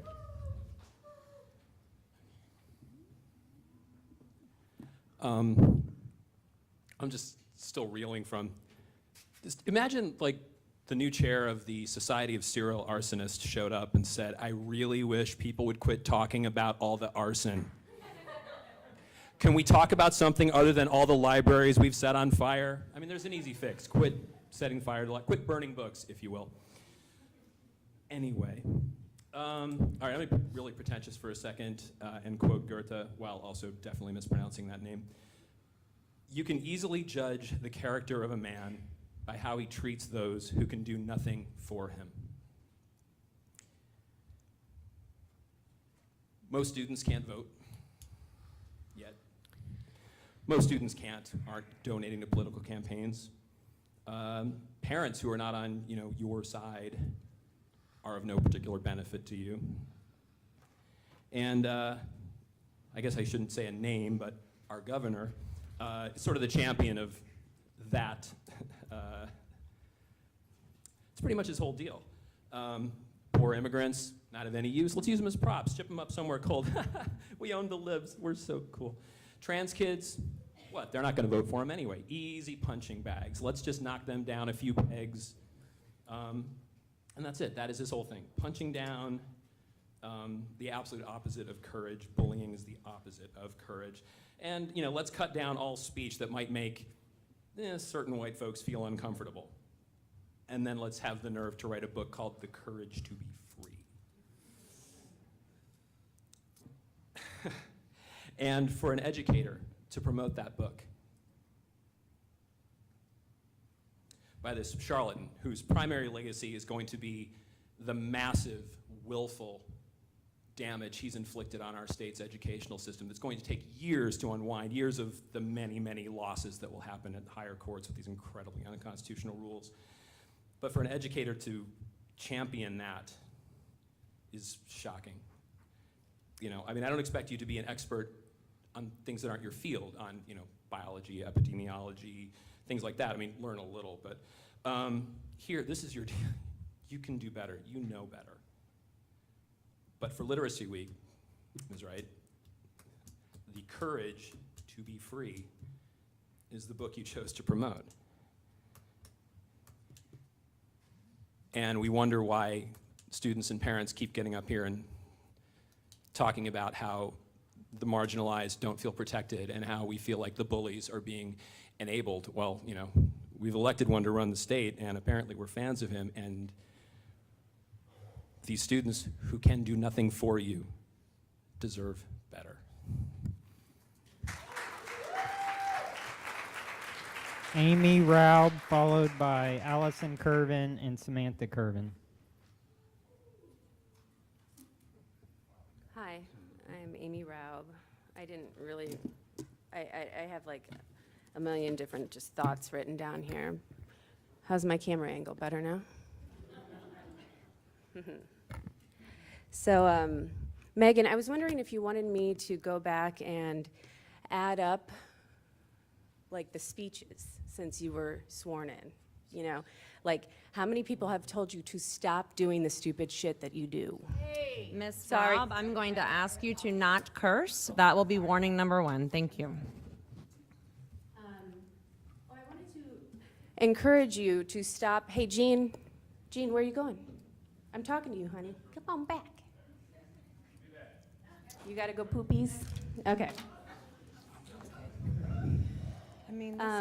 Stop assuming all children are heterosexual. Hey, Matt, I'm talking to you too. Up here, bud. Stop assuming that. There are gay kids, Megan and Katie. Do you know that? So, parental rights, whatever that means. I just want to talk about like the students' rights. Each student is a whole person. Each child has their own brain, their own heart, their own thoughts, their own path, their own life, which will eventually be their sex life, They're grown up. Like, why are you trying to control that so hard? Like, stop it. Let them have their own thoughts. Let them read the books they want. Stop trying to make everything sexualized. Everything. The chair of Moms for Liberty in Indian River County is banning books because of little goblin butts on children's book. We all have butts, just so you know, just words out. And stop assuming that every set of parents is great and we need to just depend on the parental rights. Were you a daddy's girl? I wasn't. You ever want to know what it's like to have a really mean dad? Ask me. Where you can't talk, where your mom is terrified that you're all going to die if she leaves. I'm in Catholic school, can't talk to anybody there. Where should I have gone? Parental rights, not children's rights? Come on, show a little respect for them, really. Thank you. Allison Curvin, followed by Samantha Curvin and Kendra Thompson.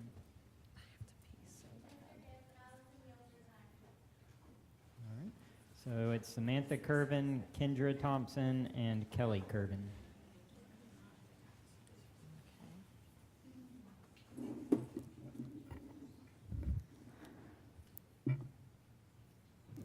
All right. Good evening, board. I'm here to talk to you. I'm here to talk to you about educational censorship. Who does it help? Not me. Not my friends. Not the people I care about, you know. Not the students you're supposed to represent. None of them. It doesn't help, honestly. You harm me and my friends' education when you put a lack of information. Ignorance kills. Whether you like it or not, it is a fact. Ignorance kills. Also, Dr. Rendell, respectfully, I mean this in the nicest way possible, but when you make a joke about science fair and insinuating that my parent did all the work for me, I won 3rd place on my own. I'll give props to my dad for helping me and teaching me how to use certain tools to build an HHO generator. HHO means oxyhydrogen, which is just oxidized hydrogen. I did an entire project myself. I had assistance from my parents to help me write, because that is not my strong suit. But I did it myself. Do not assume that my parents did it for me. It's rude and disrespectful. Thank you, and good night.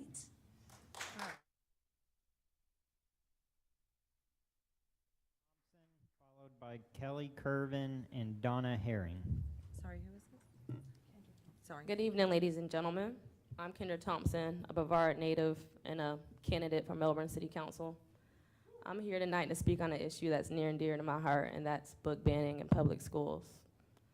First, I would like to say how grateful I am to all of the BPS staff and educators who played a vital role in shaping my academic journey. As a former student in the Brevard Public Schools, coming from a marginalized community, I was equipped with the necessary skills and knowledge to pursue higher education, eventually attaining a master's degree.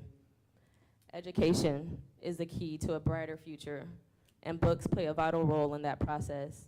By banning books, we are not only stifling creativity and ignorance, but we're also promoting the ignorance, and we're disassociating the creativity and the imagination of our youth.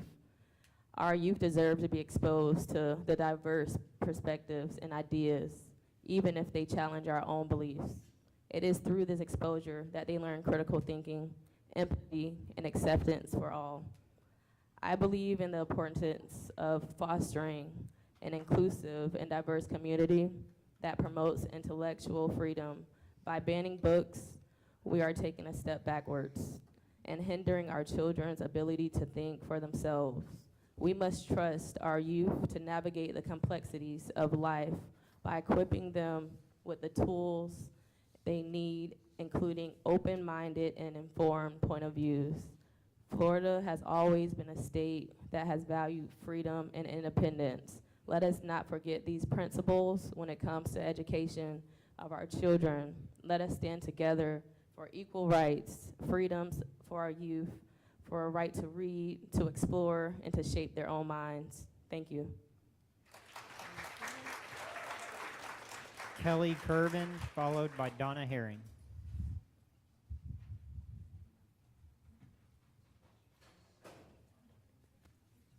Good evening, board. 2 weeks ago, I told you I would be back to talk to you about bias. So this speech today is about the work session conversation surrounding discipline and risk ratios from January 23rd. Acknowledgement, defined as the acceptance of truth or existence of something. Ms. Campbell, your ability to justify and manipulate discipline data so that it meets your explicit bias would be impressive if it didn't mean harming our students too. You've sat on this board for too long to pretend not to know what risk ratios are and how to interpret that data. So when the risk ratio for our Black and brown students is 2.57 and 2.75 for our students living in poverty, but our risk ratio for our white students is 0.55, that's a problem. And the first step to solving any problem is acknowledgement. Matt Susan, you said this isn't a BPS problem, it's a community problem. It's a societal problem. You use the word holistic, but when community leaders and advocates have asked for an equity audit, you've scoffed in their faces. How can anyone from the community come together to brainstorm solutions when you withhold the biggest piece of data needed to see the role BPS plays in the problem? Furthermore, it's your job. It's laziness to continue to pass the buck off like you've done for the past 8 years. Jean Trent, you said Jennifer was blaming our teachers, and I'm here to tell you that no, she's not, and your inability to see bigger pictures is alarming. The blame lies in the system designed to put both students and teachers in impossible positions where no one is coming out of a winner, and instead of looking at the bigger system to help both our students and teachers, you focus on culture wars. And to be clear, I'm not blaming you or anyone on this board for the system itself. I'm blaming your lack of commitment in making changes to better the outcomes. Megan Wright, what you said was even worse. You claim that you don't understand why we collect discipline data by race, yet the data presented was a perfect example of why we must. Then you use the term colorblind in relation to race, which perpetuates an ideology rooted in racism. The colorblind approach means that you're not just ignoring the whole person, but also the history of racial inequality. The term is continuously used against BIPOC communities to limit their voices and make them doubt their own experiences and feelings. Racism is more than just burning crosses and lynchings. It goes far beyond telling a Black or brown person where they can sit or what water fountain they could use. Racism has looked like many different things throughout the history of our country, from the days of slavery until now. Racism can be loud and in your face, but it can also be quiet and subtle. It may take the form of microaggressions, or a stereotype, or tokenisms, or jokes. Unfortunately for Brevard Public Schools, racism is 4 individuals sitting on a school board holding years of data proving that there is a problem for our marginalized communities and refusing to find a solution. Donna Herring. No, some were marked off. They withdrew.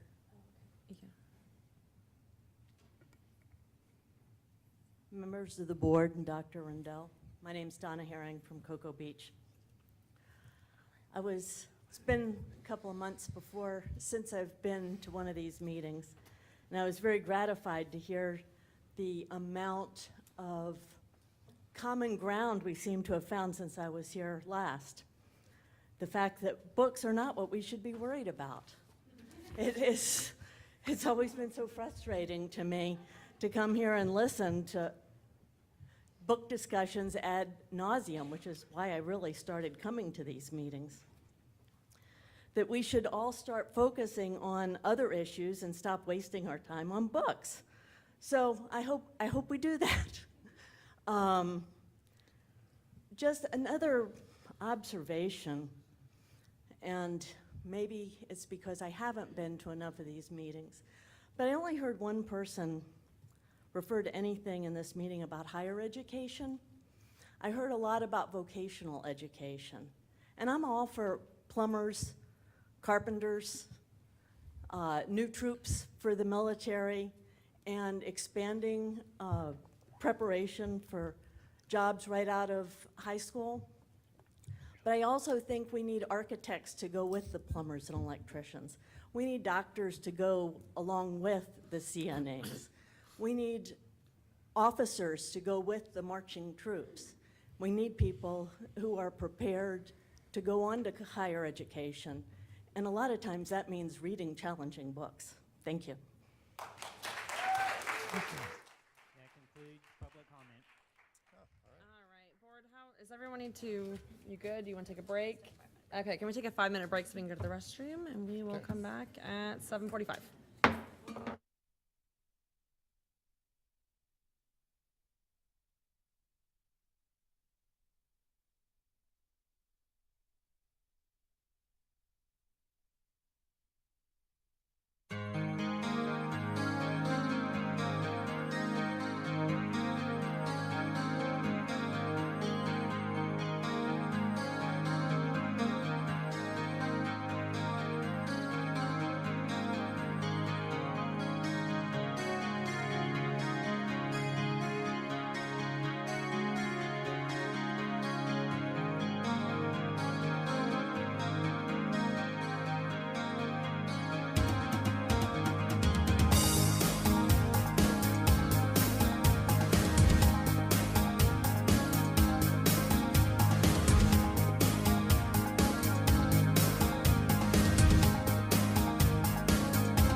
All right. Thank you for the small break. We are, yep.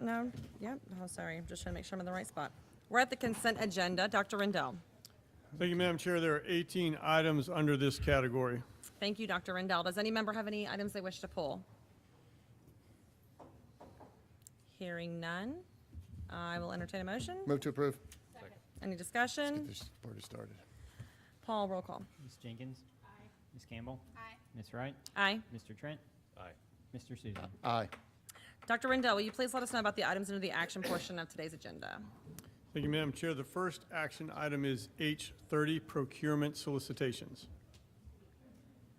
Do I hear a motion? Move to approve. Any discussion? Okay, I actually am going to have some discussion on one of the procurement items here. So I had the chance today to speak with Ms. Harris and her team. Hang on one second, let me pull it up. And I was asked about this in the community, so I'm going to ask Ms. Harris if she doesn't mind to come forward for just a moment to talk about the third-party tutoring. This was asked by a couple different people saying, what is this? Why are we spending this money? Can somebody please elaborate? It seemed like it was a lot, and so we sat down and she had a great explanation on how this all works, and so she will present this in a much more informative fashion than I would. So I'm going to ask you if you don't mind just going ahead and sharing with the public so that they're aware. Good evening, Board and Dr. Rendell. It is, I'm actually thrilled to be here discussing this because I think there is some misconceptions with stakeholders that we actually are required to provide Title I services to students that are being served at a private school. So private schools have two ways of receiving their funding for Title I. One way is that they participate in the National School Lunch Program. So if they do, then the free or reduced student that is earning the free or reduced lunch gets an allocation, a per pupil allocation. We actually only have 3 of the 28 schools we partner with that receive, that participate in the National Lunch Program. So the majority of our private schools receive their allocation through an income verification survey that all students at the private school complete. And then if they are identified by an income bracket and they are zoned for a public school that is Title I, then they earn an allocation towards their school. So we have an allocation going out to our 28 private schools to the tune of $1.2 million. And I just think that our community is maybe not aware that we are required to do that. The difference between allocations that maybe go to a charter school, we can provide either an allocation of funding to the charter school or they can opt into our program. But if they opt into their allocation, then they own that, they get that allocation to do with as they choose on their school site. For private schools, that is not the case. They are not allowed, we cannot give them the funding. It doesn't go directly to them. So they earn an allocation. And so what Brevard has done in the past is contract with services. They go through the RFP, and they have a vendor that provides services to our Title I schools, which is the contract you see before you this evening. If we were not to use that route, what this would look like is we would actually be hiring teachers that would only serve in private schools. So right now we have one BPS employee that Candy Polhill back in our Title I office that serves our private schools. This would be hiring our teachers not to do outside or extra duty pay in our private schools, but actually hiring them to go perform services during the school day. For some schools, their allocation is over 100,000, so they might earn 1.5 teaching units that we would hire BPS teachers. We would be responsible for evaluating. We would be tracking their time. We'd have to provide those resources, professional development, parent engagement at those private schools. At some schools, they earn maybe 4,000. So we would have potentially BPS employees that only serve in private schools, serving 4 or 5 schools based on the allocation earned for that individual school. So the contract you have tonight, it shows that we are paying a company $72 an hour. The teachers providing the services to students, unlike our public schools where they push in a lot of times into our classrooms and do small group instruction in the back of the room, In a private school, Title I services must pull the children out into another room. And so the teachers that have previously performed services through this Catapult contract have pulled students out. The teachers are not paid the $72 an hour. They're paid closer to $25 an hour, but we're paying the company for that oversight, the evaluation. They provide the curriculum, the professional learning for that contract. So it's very different than other, like if we share other federal fund allocations with non-traditional schools such as our charters, the private school is very different.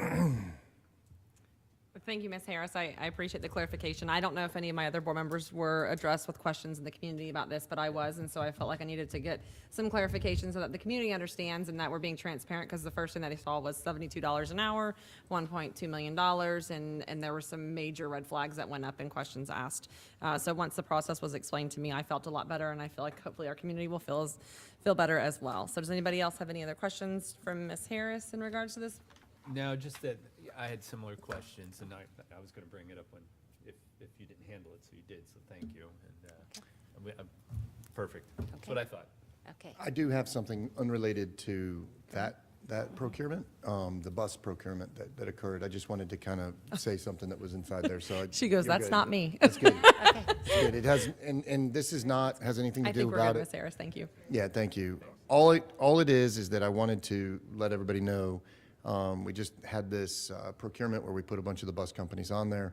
There was some extreme concern a couple of years ago and even last year where some of the bus companies were saying that there weren't seat belts on all the buses that were being provided, there weren't GPS tracking, and that we weren't doing site visits to find out that some of the buses that we were doing, and this is for third-party vendors to do bus trips for our kids. So I just wanted to say some of those things are just mandatory as a school district that we have. So I just wanted to let you guys know that I was just going to meet with staff and kind of make sure that some of the things that we have mandatory here for our buses is also what we have for the kids when they're traveling in there, and then make sure that we're keeping them to the standard that we have. That's all. Thank you. Thank you, Mr. Susan. All right, any other discussion? No? No? Paul, roll call. Ms. Jenkins? Aye. Ms. Campbell? Aye. Ms. Wright? Aye. Mr. Trent? Aye. Mr. Susan? Aye.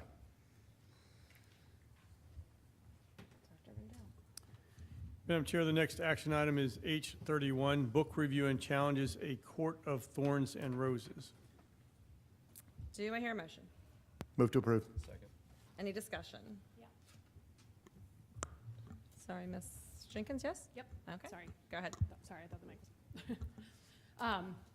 So before I say something specifically about this item, I just have to address something relevant to it. It's really frustrating after we sat in a work session that was very, very public about changing the perception of this board to see 2 board members walk out. And no one's saying that.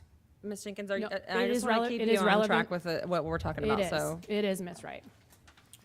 No one is saying it is right for people to speak a certain way, but when they're addressing a certain topic, which happens to be about book banning, and you can't handle the position that you have on that topic and stand strong in that position, or you can't be held accountable for the words that you've chosen on that topic, it is so disrespectful to walk out on people. I've literally sat in a room with people who have spat in my face, showed up at my house, threatened my life, threatened to take my daughter away from me, and I sit here and I take it. And it's not right, but Ms. I do Jenkins, it. Just for clarification, can we move this to the discussion at Wright. the end? Because this isn't pertaining to this particular item. Okay, but it is, So, because no, people it's an came issue here to you're speak having with about the this board members. item, and no So, one was here to Ms. listen to it. Jenkins, we Miss- were all Miss listening. Wright, I'm point just of order. asking no, I'm asking you for point of order I right am now. in point of order. People came here to speak about this issue and they left the room Mr. for Gibbs. it. They left the room for it. Am I correct in the fact that this is not pertaining to the fact of Court of Thrones that we are discussing right now? So this is more of an issue that you're currently having Great, with other then board I'm gonna members? Then finish have at it the at end. the end. Great, please. Thank I'm gonna you. finish it at the end. Does anyone else have any other No, I'm discussion? not done. I do have a discussion about this. Okay, go right ahead. So the whole issue about the book review and challenges and why we changed this policy 100 times and now it comes to the board to vote was about parental rights and parental choice. And we've always had a choice as a parent when it comes to what our children can and cannot read in our school system. We have always had it. There's an opt-out form that everyone was well aware of. It is on our district website. It is on every single school's website.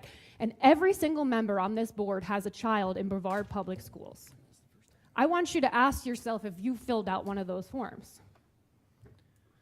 If the answer is you haven't, then how much do you truly believe that this is a harm to students if you haven't even done it for your own children? And I've asked our staff to inquire about how many of these forms have been filled out for limited use. And the answer so far is we haven't gotten anything back yet that says we have any. So parents have the choice to limit what their children read already, and they're not using it. So why are we making that choice for them? It doesn't make sense. All right, thank you. Ms. Campbell, do you have any discussion on this? Yeah, just very quickly, I just wanted to clarify, and maybe when we have these on the agenda in the future, just they're under the recommendation, it doesn't give a specific recommendation, but just to clarify. So tonight, the motion is to approve the recommendation of the committee, which is to remove this book from our libraries. I appreciate all the students who came out. I know most of them had to go home because it's school night and they probably have things to study for. I do appreciate the students coming out and sharing their voices with us, especially the ones who found a way to do it in a respectful way. That is always, some of you set a good example for other speakers tonight. This book in particular, we have to take each one as, as it is. This book, the books that we approved the last time, and I think this committee has done a good job. I think of really, and if anybody's watched the meetings, just being really intentional, thoughtful, and going through the process. There was no question in the discussion of the committee, the majority of the committee, 4 out of 5. And the 5th one has made it very clear, where he stands on this, and it doesn't surprise me, his decision, he's being consistent. But 4 out of the 5 members were very clear about the explicit nature of this particular, 3, I'm sorry, 1 was not there. 3 out of the 4 were very clear about the explicit nature of this book, and I think this is very different. The statutes are clear. I think we're being consistent. And for those who have expressed problems at the last meeting about the whole process, this process, like it or not, ensures that it's not one parent making decisions for the whole entire district. It is one parent starting the process, or one community member, which the law requires us to take those from the person who is a member or a resident of our county, as well as parents. But it goes through the teacher, the media specialist at the school, and the principal. And then if it gets past that, it goes to the district. We have a district committee that Ms. Harris is leading up to go through. It goes to the committee of people that the board has appointed, then it comes to the board and the people of the public. So we're making sure that this process doesn't mean, and it certainly doesn't, that one person gets to make the decision for everybody. And as I've said many times before, and at the risk of repeating myself again, the responsibility lies with us, the 5 of us. The buck stops here, and I take that role very seriously. And just as seriously as I approved the kite runner in Slaughterhouse 5 to go back into the schools last meeting, just as seriously I will approve this committee's recommendation to remove A Court of Thorns and Roses, because as I've said before, there is a big difference between, acts that are vaguely described, that because we are adults and we have context, we know what was going on, but it wasn't, and then a blow-by-blow, body part by body part description of a sex act. That is what is in this book and some of the other books that are remaining on the list. And so that is the responsibility, that is the law. I take that seriously, and I think that we're going to do the right thing tonight when we make this decision. And again, each book, we're going to take each book seriously. The committee is taking it seriously. We're looking at each one, the merits and the faults of each one as it relates to the law.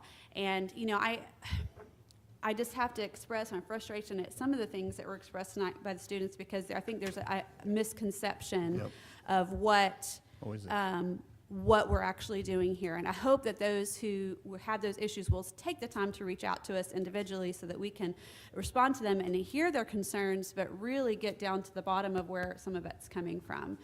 Because I don't think I know tonight was more than just about this one book. It was about beyond it, so we need to listen, board. But when it comes to this book in particular, there's really not a lot of defense. And I actually didn't hear a single person come to the defense of this book tonight. There are people who came to the defense because they don't want to ban books in general, but nobody came to the defense of this one, not like last time. And I think that says a lot about our community and their desires. Thank you. Thank you. Any other discussion in regards to? Yeah, I'll speak to it real quick. right. You know, it's a funny process that we're under in the fact that one week we have a group of people that come in and yell at us that we didn't ban a book. And then the very next week we have a bunch of people that come in and say, you banned the book. And it's just this seesaw. And I think it's been said multiple times inside by the public and other groups that we do so many other things. We've done so many great things inside this district recently, but this just seems to be the narrative everybody's hung up on. So I did want to just kind of say the system that we're in is just this, it's insanity. But when you look at it, I did want to say one thing before I talked about the Court of Thorns and Roses. The author is not bad. This just is inappropriate for the time period that we're here. This author has a book that might be appropriate for a later age, might be appropriate for other readers, just not appropriate for our schools. And so when you look at this as a former teacher, there is literally no educational value in this book at all. There's just not. On top of that, it's a romantic novel, and it has explicit things inside of it, which you referenced, Ms. Campbell. So I'll be supporting the recommendation of the committee under those premises, and I look forward to every week from this point on going back and forth on the seesaw. All right, that's it. All right, Mr. Trent, do you have any discussion topics on this? You know, it's going to include the speakers and maybe some misinformation how it came up, but I would rather just get past this and then I can talk save at the the discussion end. for the end? Yeah. Okay, I feel the exact same way, so. All right, we have the motion on the floor. Paul, roll call, please. Ms. Jenkins? Nay. Ms. Campbell? Aye. Ms. Wright? Aye. Mr. Trent? Aye. Mr. Susan? Aye.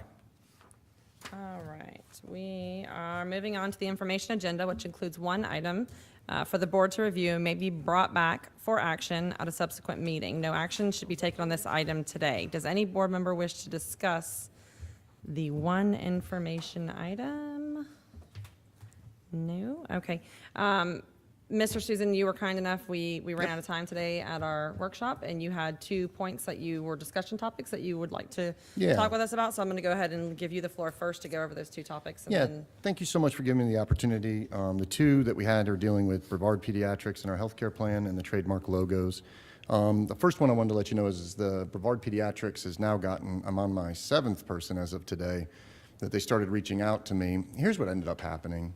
So last year, in the middle of the year, Brevard Pediatrics went directly under the Health First TPA, like, you know, they became part of the Health First network.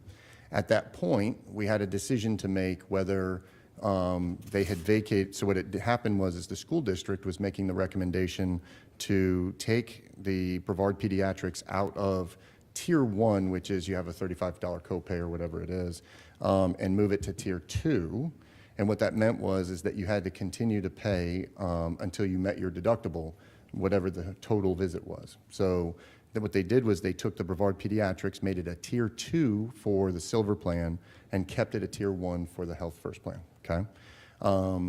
The question, there was questions inside the minutes that I read from the meeting is they were asking, can we engage with Cigna to possibly move that to just continue as a Tier 1 until the end of the year. That is an option that is available. It is something that we could have done. But here's what ended up happening is that we continued to go down for the next 6 months.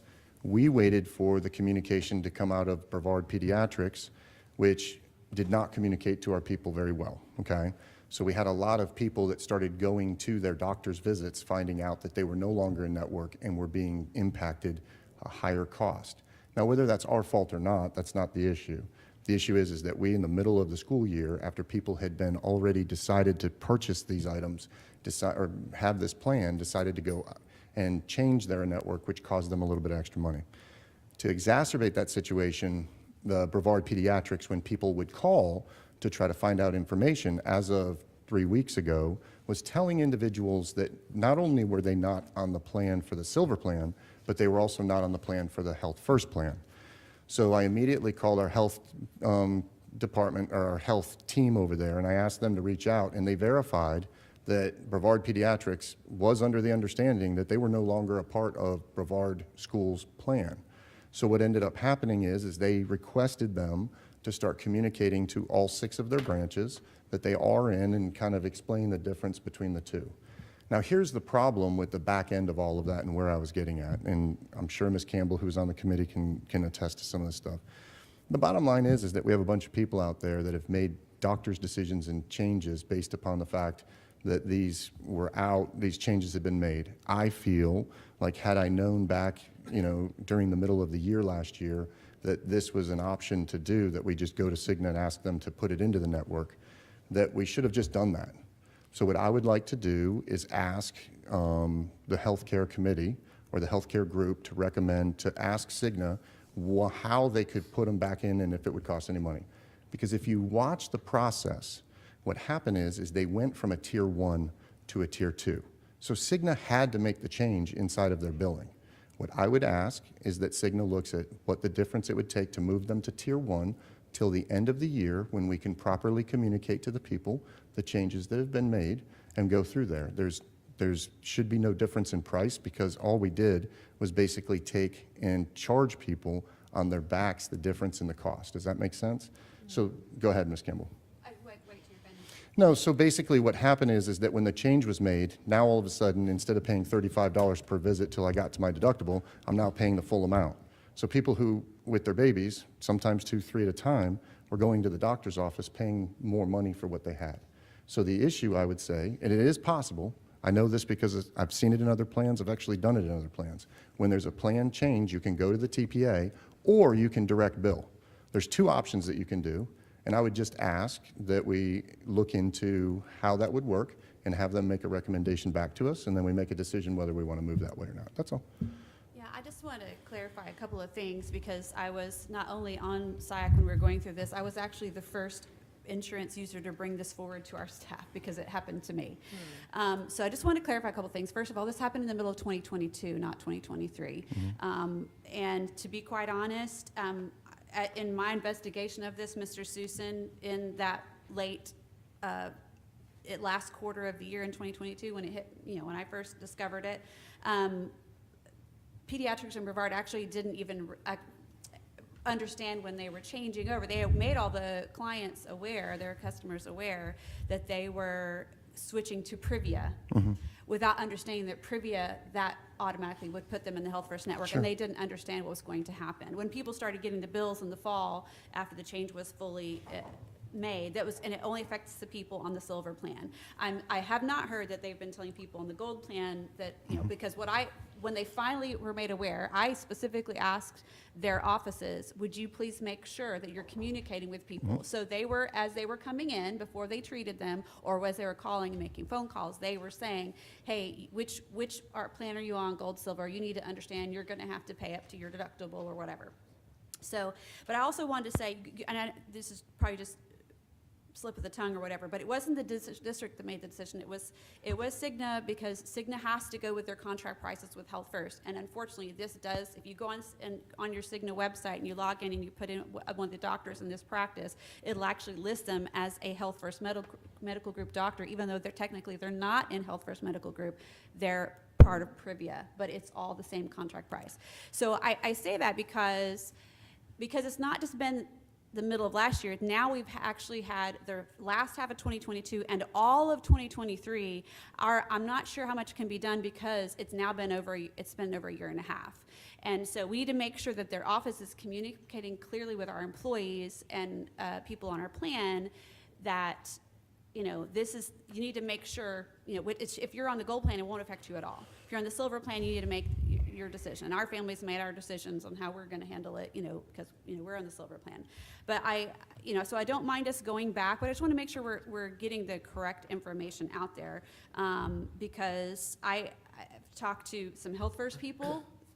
Didn't actually intend to call them. Actually, was trying to get to hold of Pediatrics in Brevard, and Health First stepped in and intervened. But I finally got a hold of Pediatrics in Brevard to have talked to our staff, and they've done everything they could. At that point, went around and around with Privia, around with Cigna.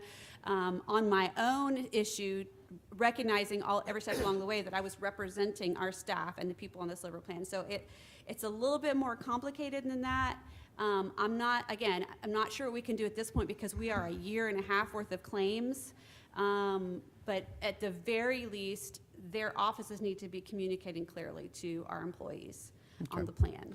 So it wasn't a slip of the tongue. The school district can turn to Cigna and say, we want them to be tier 1. Cigna can put it on the TPA and make it happen. Now, sometimes there's a minor cost associated with that, but what I would make the argument, and what I'm willing to bet, is that they moved them from tier 1 to tier 2 with no issue, no question, no nothing. There's no problem going back to Cigna and saying, how much would it take for you guys to move them to tier 1? Now, in the event that Cigna comes back and says, oh man, this is going to cost so much money, I would recommend that we just direct bill them. And we can do that. We don't have to go through the TPA. They can send us a bill and we can offset it. There's possibilities. And all I'm asking is to engage with Cigna and our carrier and Brevard Pediatrics to see what's possible and come back. But I do know you can request the TPA to do anything. If you turned around and said, we want to give everybody inside of our district, both healthcare plans, the ability to go in and have biometrics for free, whatever we want to do, we want to give free testing for heart, diabetes, whatever, we can make that happen overnight. Okay, that is a possibility. The only problem is sometimes with the billing, there's an extra charge because they have to work on it. That's all. I do know that. It wasn't a slip of the tongue. And I verified that when I spoke to staff was, who is the ultimate decision is that? And she said, we can request to Cigna, but Cigna has a cost associated with it. So I would just like to engage and see what that cost is and then go from there. That's all. Well, I can appreciate that, and certainly this is the biggest pediatric practice It is. in our county, and it really has affected a lot of our employees, no doubt.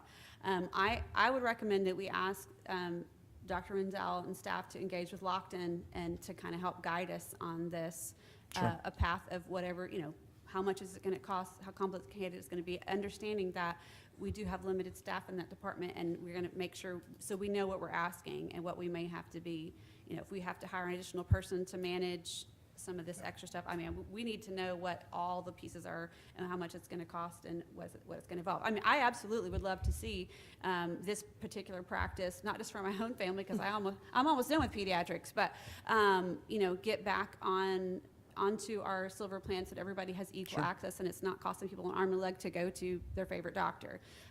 So I'm in support of us of taking options, but I want to know kind of all the details. And just so you know, it'll just be a quick call to Cigna and say, we want to move them to tier 1. What are the costs and benefits? We don't have to have a person in staff. We don't have to do any of that stuff. It's as easy as when they went from tier 1 to tier 2. And all they have to do is say, here's what we have. Now, and that's all I'm asking. Yeah, I didn't want to go run around and start I'm absolutely not opposed to demanding you gathering stuff. that information. With them being one of the largest pediatrics in Brevard, obviously, that's the name of the company. It obviously is impacting a lot of our families. So finding out the information and bringing it back to us, I can see no harm in doing that. Nope. And if it can help our families, I think that would be extremely beneficial. It sounds like a lot of people are caught in the middle of this one. Good. Everybody else okay? Does anybody else have any objections to him researching it and bringing it back to us? Okay. No? Okay. I did want to tail end that thing. I got 3 people, I'm sorry, there's 6 on the other one, then 7 today. Mental health providers. Apparently Cigna is charging for our, and I had 3 providers, not just like individuals that I verified this with today, where our individuals are going to get their mental health screening or sessions and are being charged the full amount instead of the 35, the 90. So I would like to ask, I'm trying to come to the board prior to giving staff direction, right? But I would like to ask that investigated, and if there's a reason for that, have it corrected, that's all. I checked with the health plan, and they said that that was not part of any change, so that would be a little different. But I literally have documents now that have been sent to me while we were at the board meeting. So, all right, I guess I need clarification on this one, because I'm not So aware of as this at you all. go to a mental health provider, normally you pay $35 copay. Copay, right? What's happening, 30, I'm sorry. What ends up happening is we now have 3 providers that have reached out that have said that they are sending in the $35 copay to be offset the cost for their people, and it's coming back that they're not paying and to pay the full $99. So what ends up happening is you have to continue to pay a $99 fee until you hit your deductible. That's what the form said that I was sent, and that came from Cigna in a return back to them, so I have it. I would just like to be able to bring this to staff and show them. and then have them recorrected if there's not an issue. That's all. And they already said that they didn't make any We need to make decisions. sure our employees know too, that they can call, is it Larisha? Yep, and I got that They lady's can number, and I call already. Cigna directly and Yep. or the EAP, if they're having problems saying, they can call the EAP who should be helping And I them with that, too. forwarded that information to all three of them, and they're providing that information, and they're working towards that. I found that out today, so I just wanted to kind of let you guys know. That's all. Okay. All right? Yeah. Yep. And then you had one other Yep. topic. All right, so the trademark logos, I requested, so this darn thing has been going on for like a couple of years, I think, and I asked Paul a while ago, hey, can you research into how much it's gonna get charged to quote for a trademark, right, of all the schools? And I think, Paul, did you get a chance to run that down? You were going to provide me some attorneys that do this locally, you said. Yeah, so I didn't know if you had called like and been, hey, guys, we got like 86 logos and all this Yeah, other stuff. we have a lot of logos. I mean, Okay. it depends on, do you just want to do high school or that are in sports right now and then move on further Right, at right, another right. time? Or do you want all of them done out of So- the gate? So, Yeah, good question. So here's what it is that we have right now, when you go to Walmart, Target, and all of those places, they're providing and selling our merchandise. When I was a coach, 20 to 30% of my revenue came from the sales of the things at the schools or in a way to sell it, right? If you go to Walmart or Target or any other provider that sells college-made stuff, they don't print them because they literally have to pay a fee and go through an organization to be clearanced, right? So what my request, there's that component. The other thing that we're seeing is that I ran across last year, and one of the reasons it prompted it again, is there was a penny jar at our gas stations that had Rockledge on the front of it and said, give money for scholarships. And I called up Bert Clark, I'm like, you doing this? And he's like, no. So there's people out there that will take our logos, use them as fundraising techniques and other things. So there's that reason. The other component is that at the beginning of this week, there was a meeting, or last week, over at the property appraiser, where they were presenting to say that with a lot of the information officers, that a lot of logos are being taken by AI and being used as opportunities to for illegal things and utilize them for sales and everything else. So what she said was, and what the consensus was, is that they're going to look to trademark their logos. So there's the reasons why. Very easy, right? I talked to all of my principals in the high schools. I called them last week and today, and I said, hey, what's going on? And they said it upsets them very much when they go to a Walgreens, a CVS, and they see this. So there's the reason behind it. Now, what I did was I was just like, hey, Paul, let's get an attorney and let's go do that. But what transpired in the process was this, which is very interesting. I called 3 of the attorneys locally and said, hey, would you be interested in talking to my general counsel about how this all works, right? In that process, they told me a couple of things. One, they're all on board. In fact, they're so excited to work on this project that they're going to bring the Brevard Bar Association into it and do it as their like community project that they have. So big support, right? So I think they're going to work with us in fees and stuff like that that might be very minimal. But what they did was they said, Matt, you have to understand, you have trademarkability right now. He said that your schools can right now put a TM, which means trademark, as long as it's 10% different than any other logo that has been trademarked or registered trademark in the past. Which means that if you have like, and I talked to Bert Clark, and Bert said that they had to change theirs 10% because they were mimicking somebody else and somebody was chasing after them saying you're using our trademark. So if a logo is not the same as any other trademarked logo, like a pirate or whatever, we can put a TM on it right now and send a letter to Walmart and Target and say, stop. We can do that.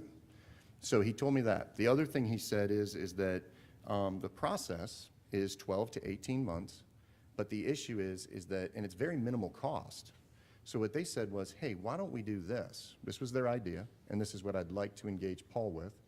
They said, let's go ahead and get together and put together a process for each school to apply. Meaning, you get the students together to write the demand letter or whatever to send over to Target. Let's get the process of getting the logo, applying for it, and all of those things. They can apply for it from the school, and that they, with the Bar Association, would assist in the process. I was like, that's a great idea. So it's very minimal cost to us. We can give the power back to each one of the schools for their logos, and we can start the process. I would just like to work with Paul and some of the local attorneys in the Bar Association to get it done. I think, I'm not opposed to trademark. I mean, I'm more so from the scamming perspective of things. I would want to know what it costs. I know that there is a fee associated, and if we're looking $79. at, I'm pretty sure it's more than that. Only reason my best friend went through this with her old skydiving business. It was a whole debacle. She had to go after another company. It was like a whole thing. And so that's why I'm like, it wasn't exactly easy. So I Sure. just would like to know, what does it look like? Oh, How yeah, much no, are we I- talking? Because we have a I lot of agree. different sites with a lot of different logos, and then what happens if we find out that one of our logos is too close to one of the other logos? Sure. Now we got to have a school completely rebrand themselves, which could be, those are just the things that we need to have those answers before we go down And the whole. I agree with you 100%. What I would like to do is put together a plan and come back with total costs and framework and Yeah. everything else.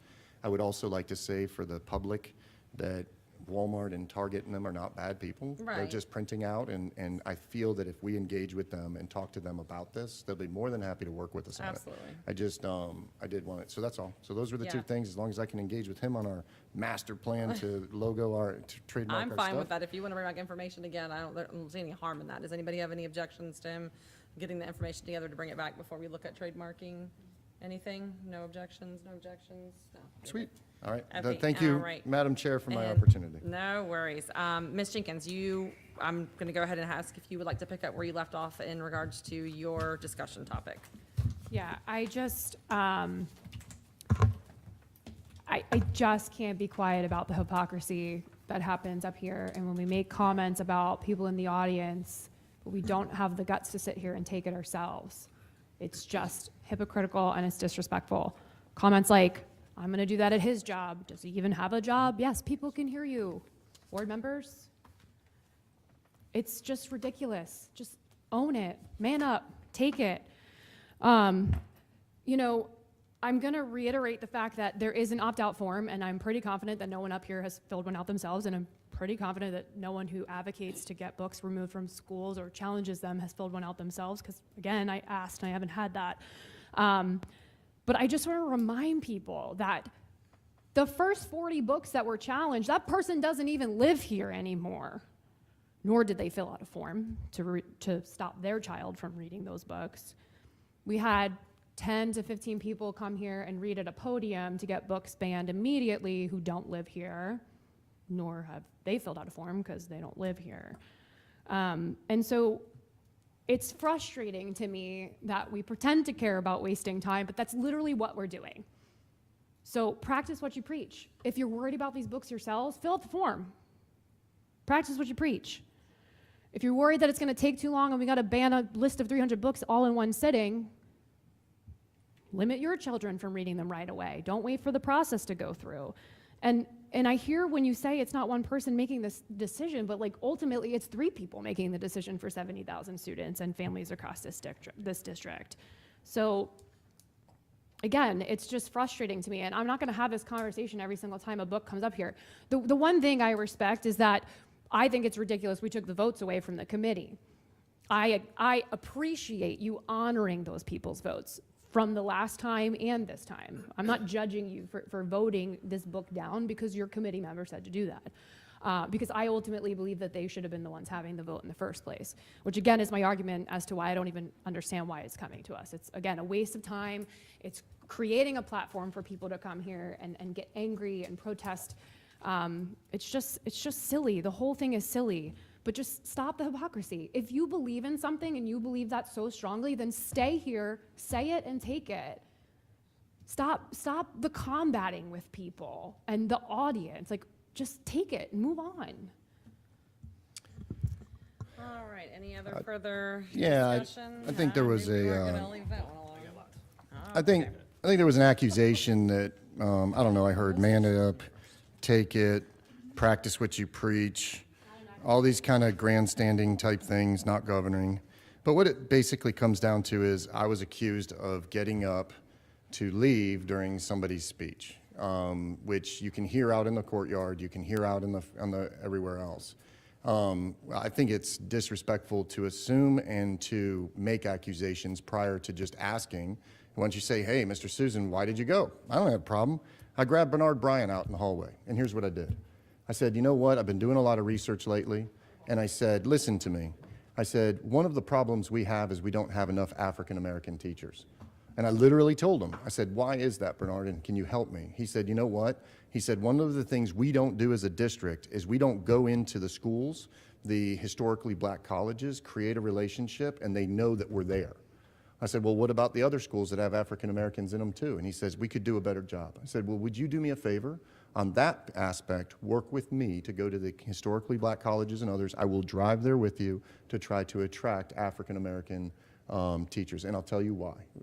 Desmond Blackburn was a teacher here years ago, or a superintendent here years ago, and one of the things he kept saying to the NAACP and others is, he's like, you're right, there's a lot of statistics that show that if you have African American teachers in African American schools, it's definitely a positive. So what I felt like, but he kept saying to them, we need applicants.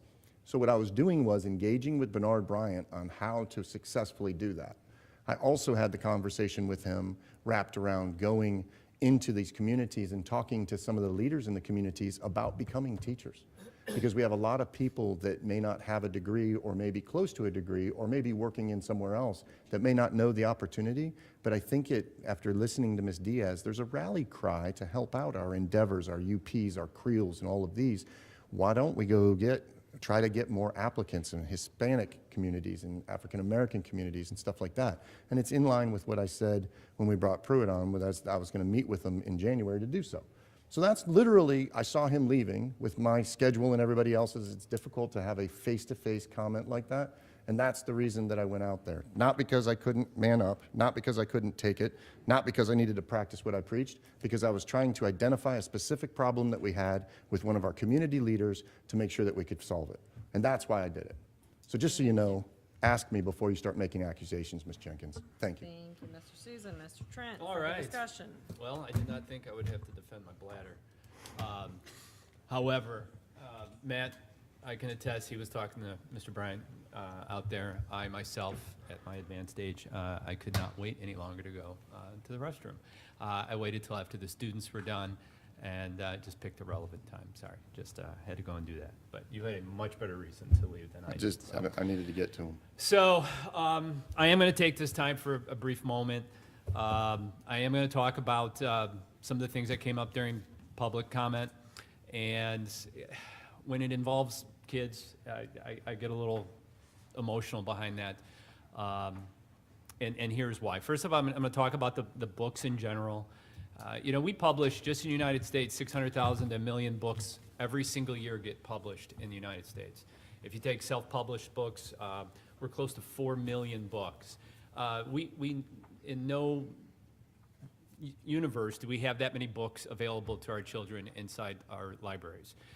There's many books that are not in our libraries. That we're not allowed in the libraries. They're just not looked at on probably all types of topics.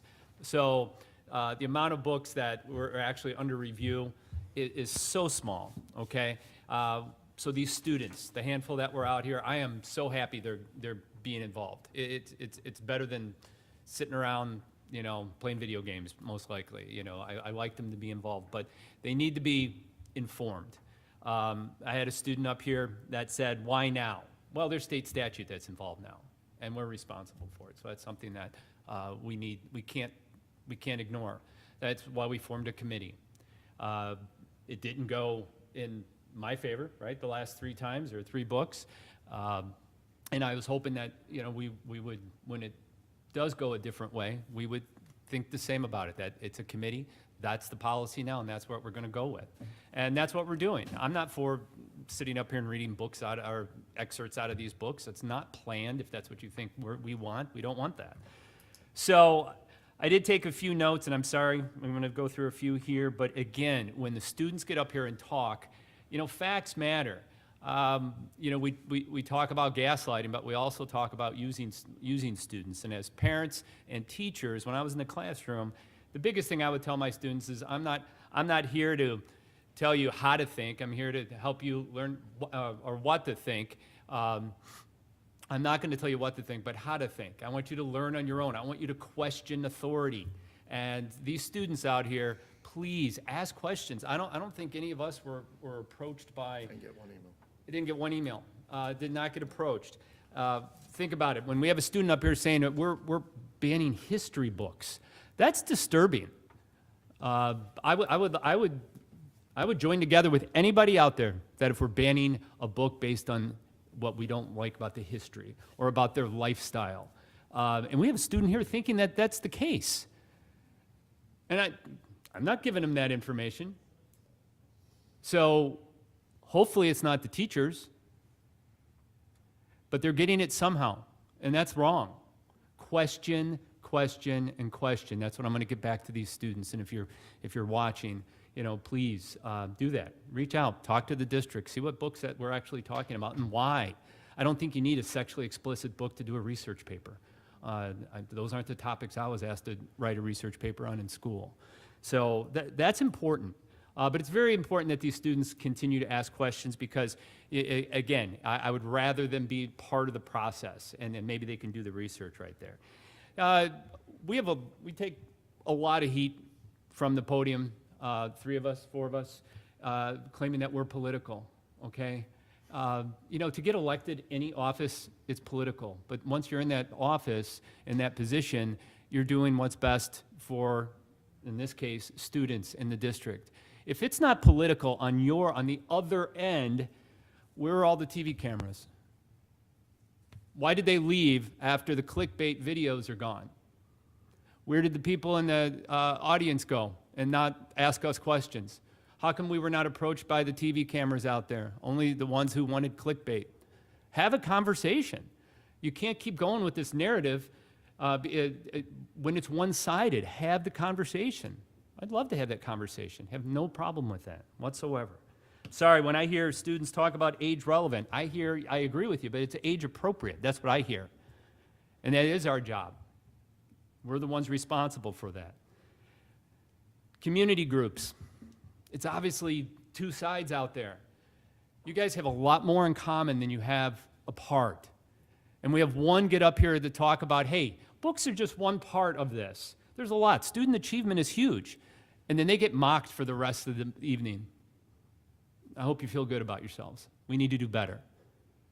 Name calling is not the answer.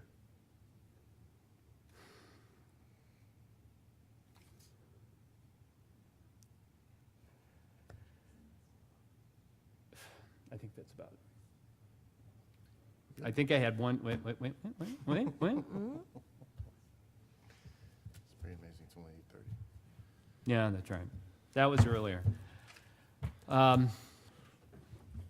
Again, dialogue is very important. I wish more of you groups would get together and say, what are we going to do about student achievement, and not be mocked. All right, if we're going to talk about what we're putting on the table for the committees, at least be honest about it. I just hope we take something from this and go forward. On that note, I have to say that volunteer fingerprinting is still free through the end of the fiscal year.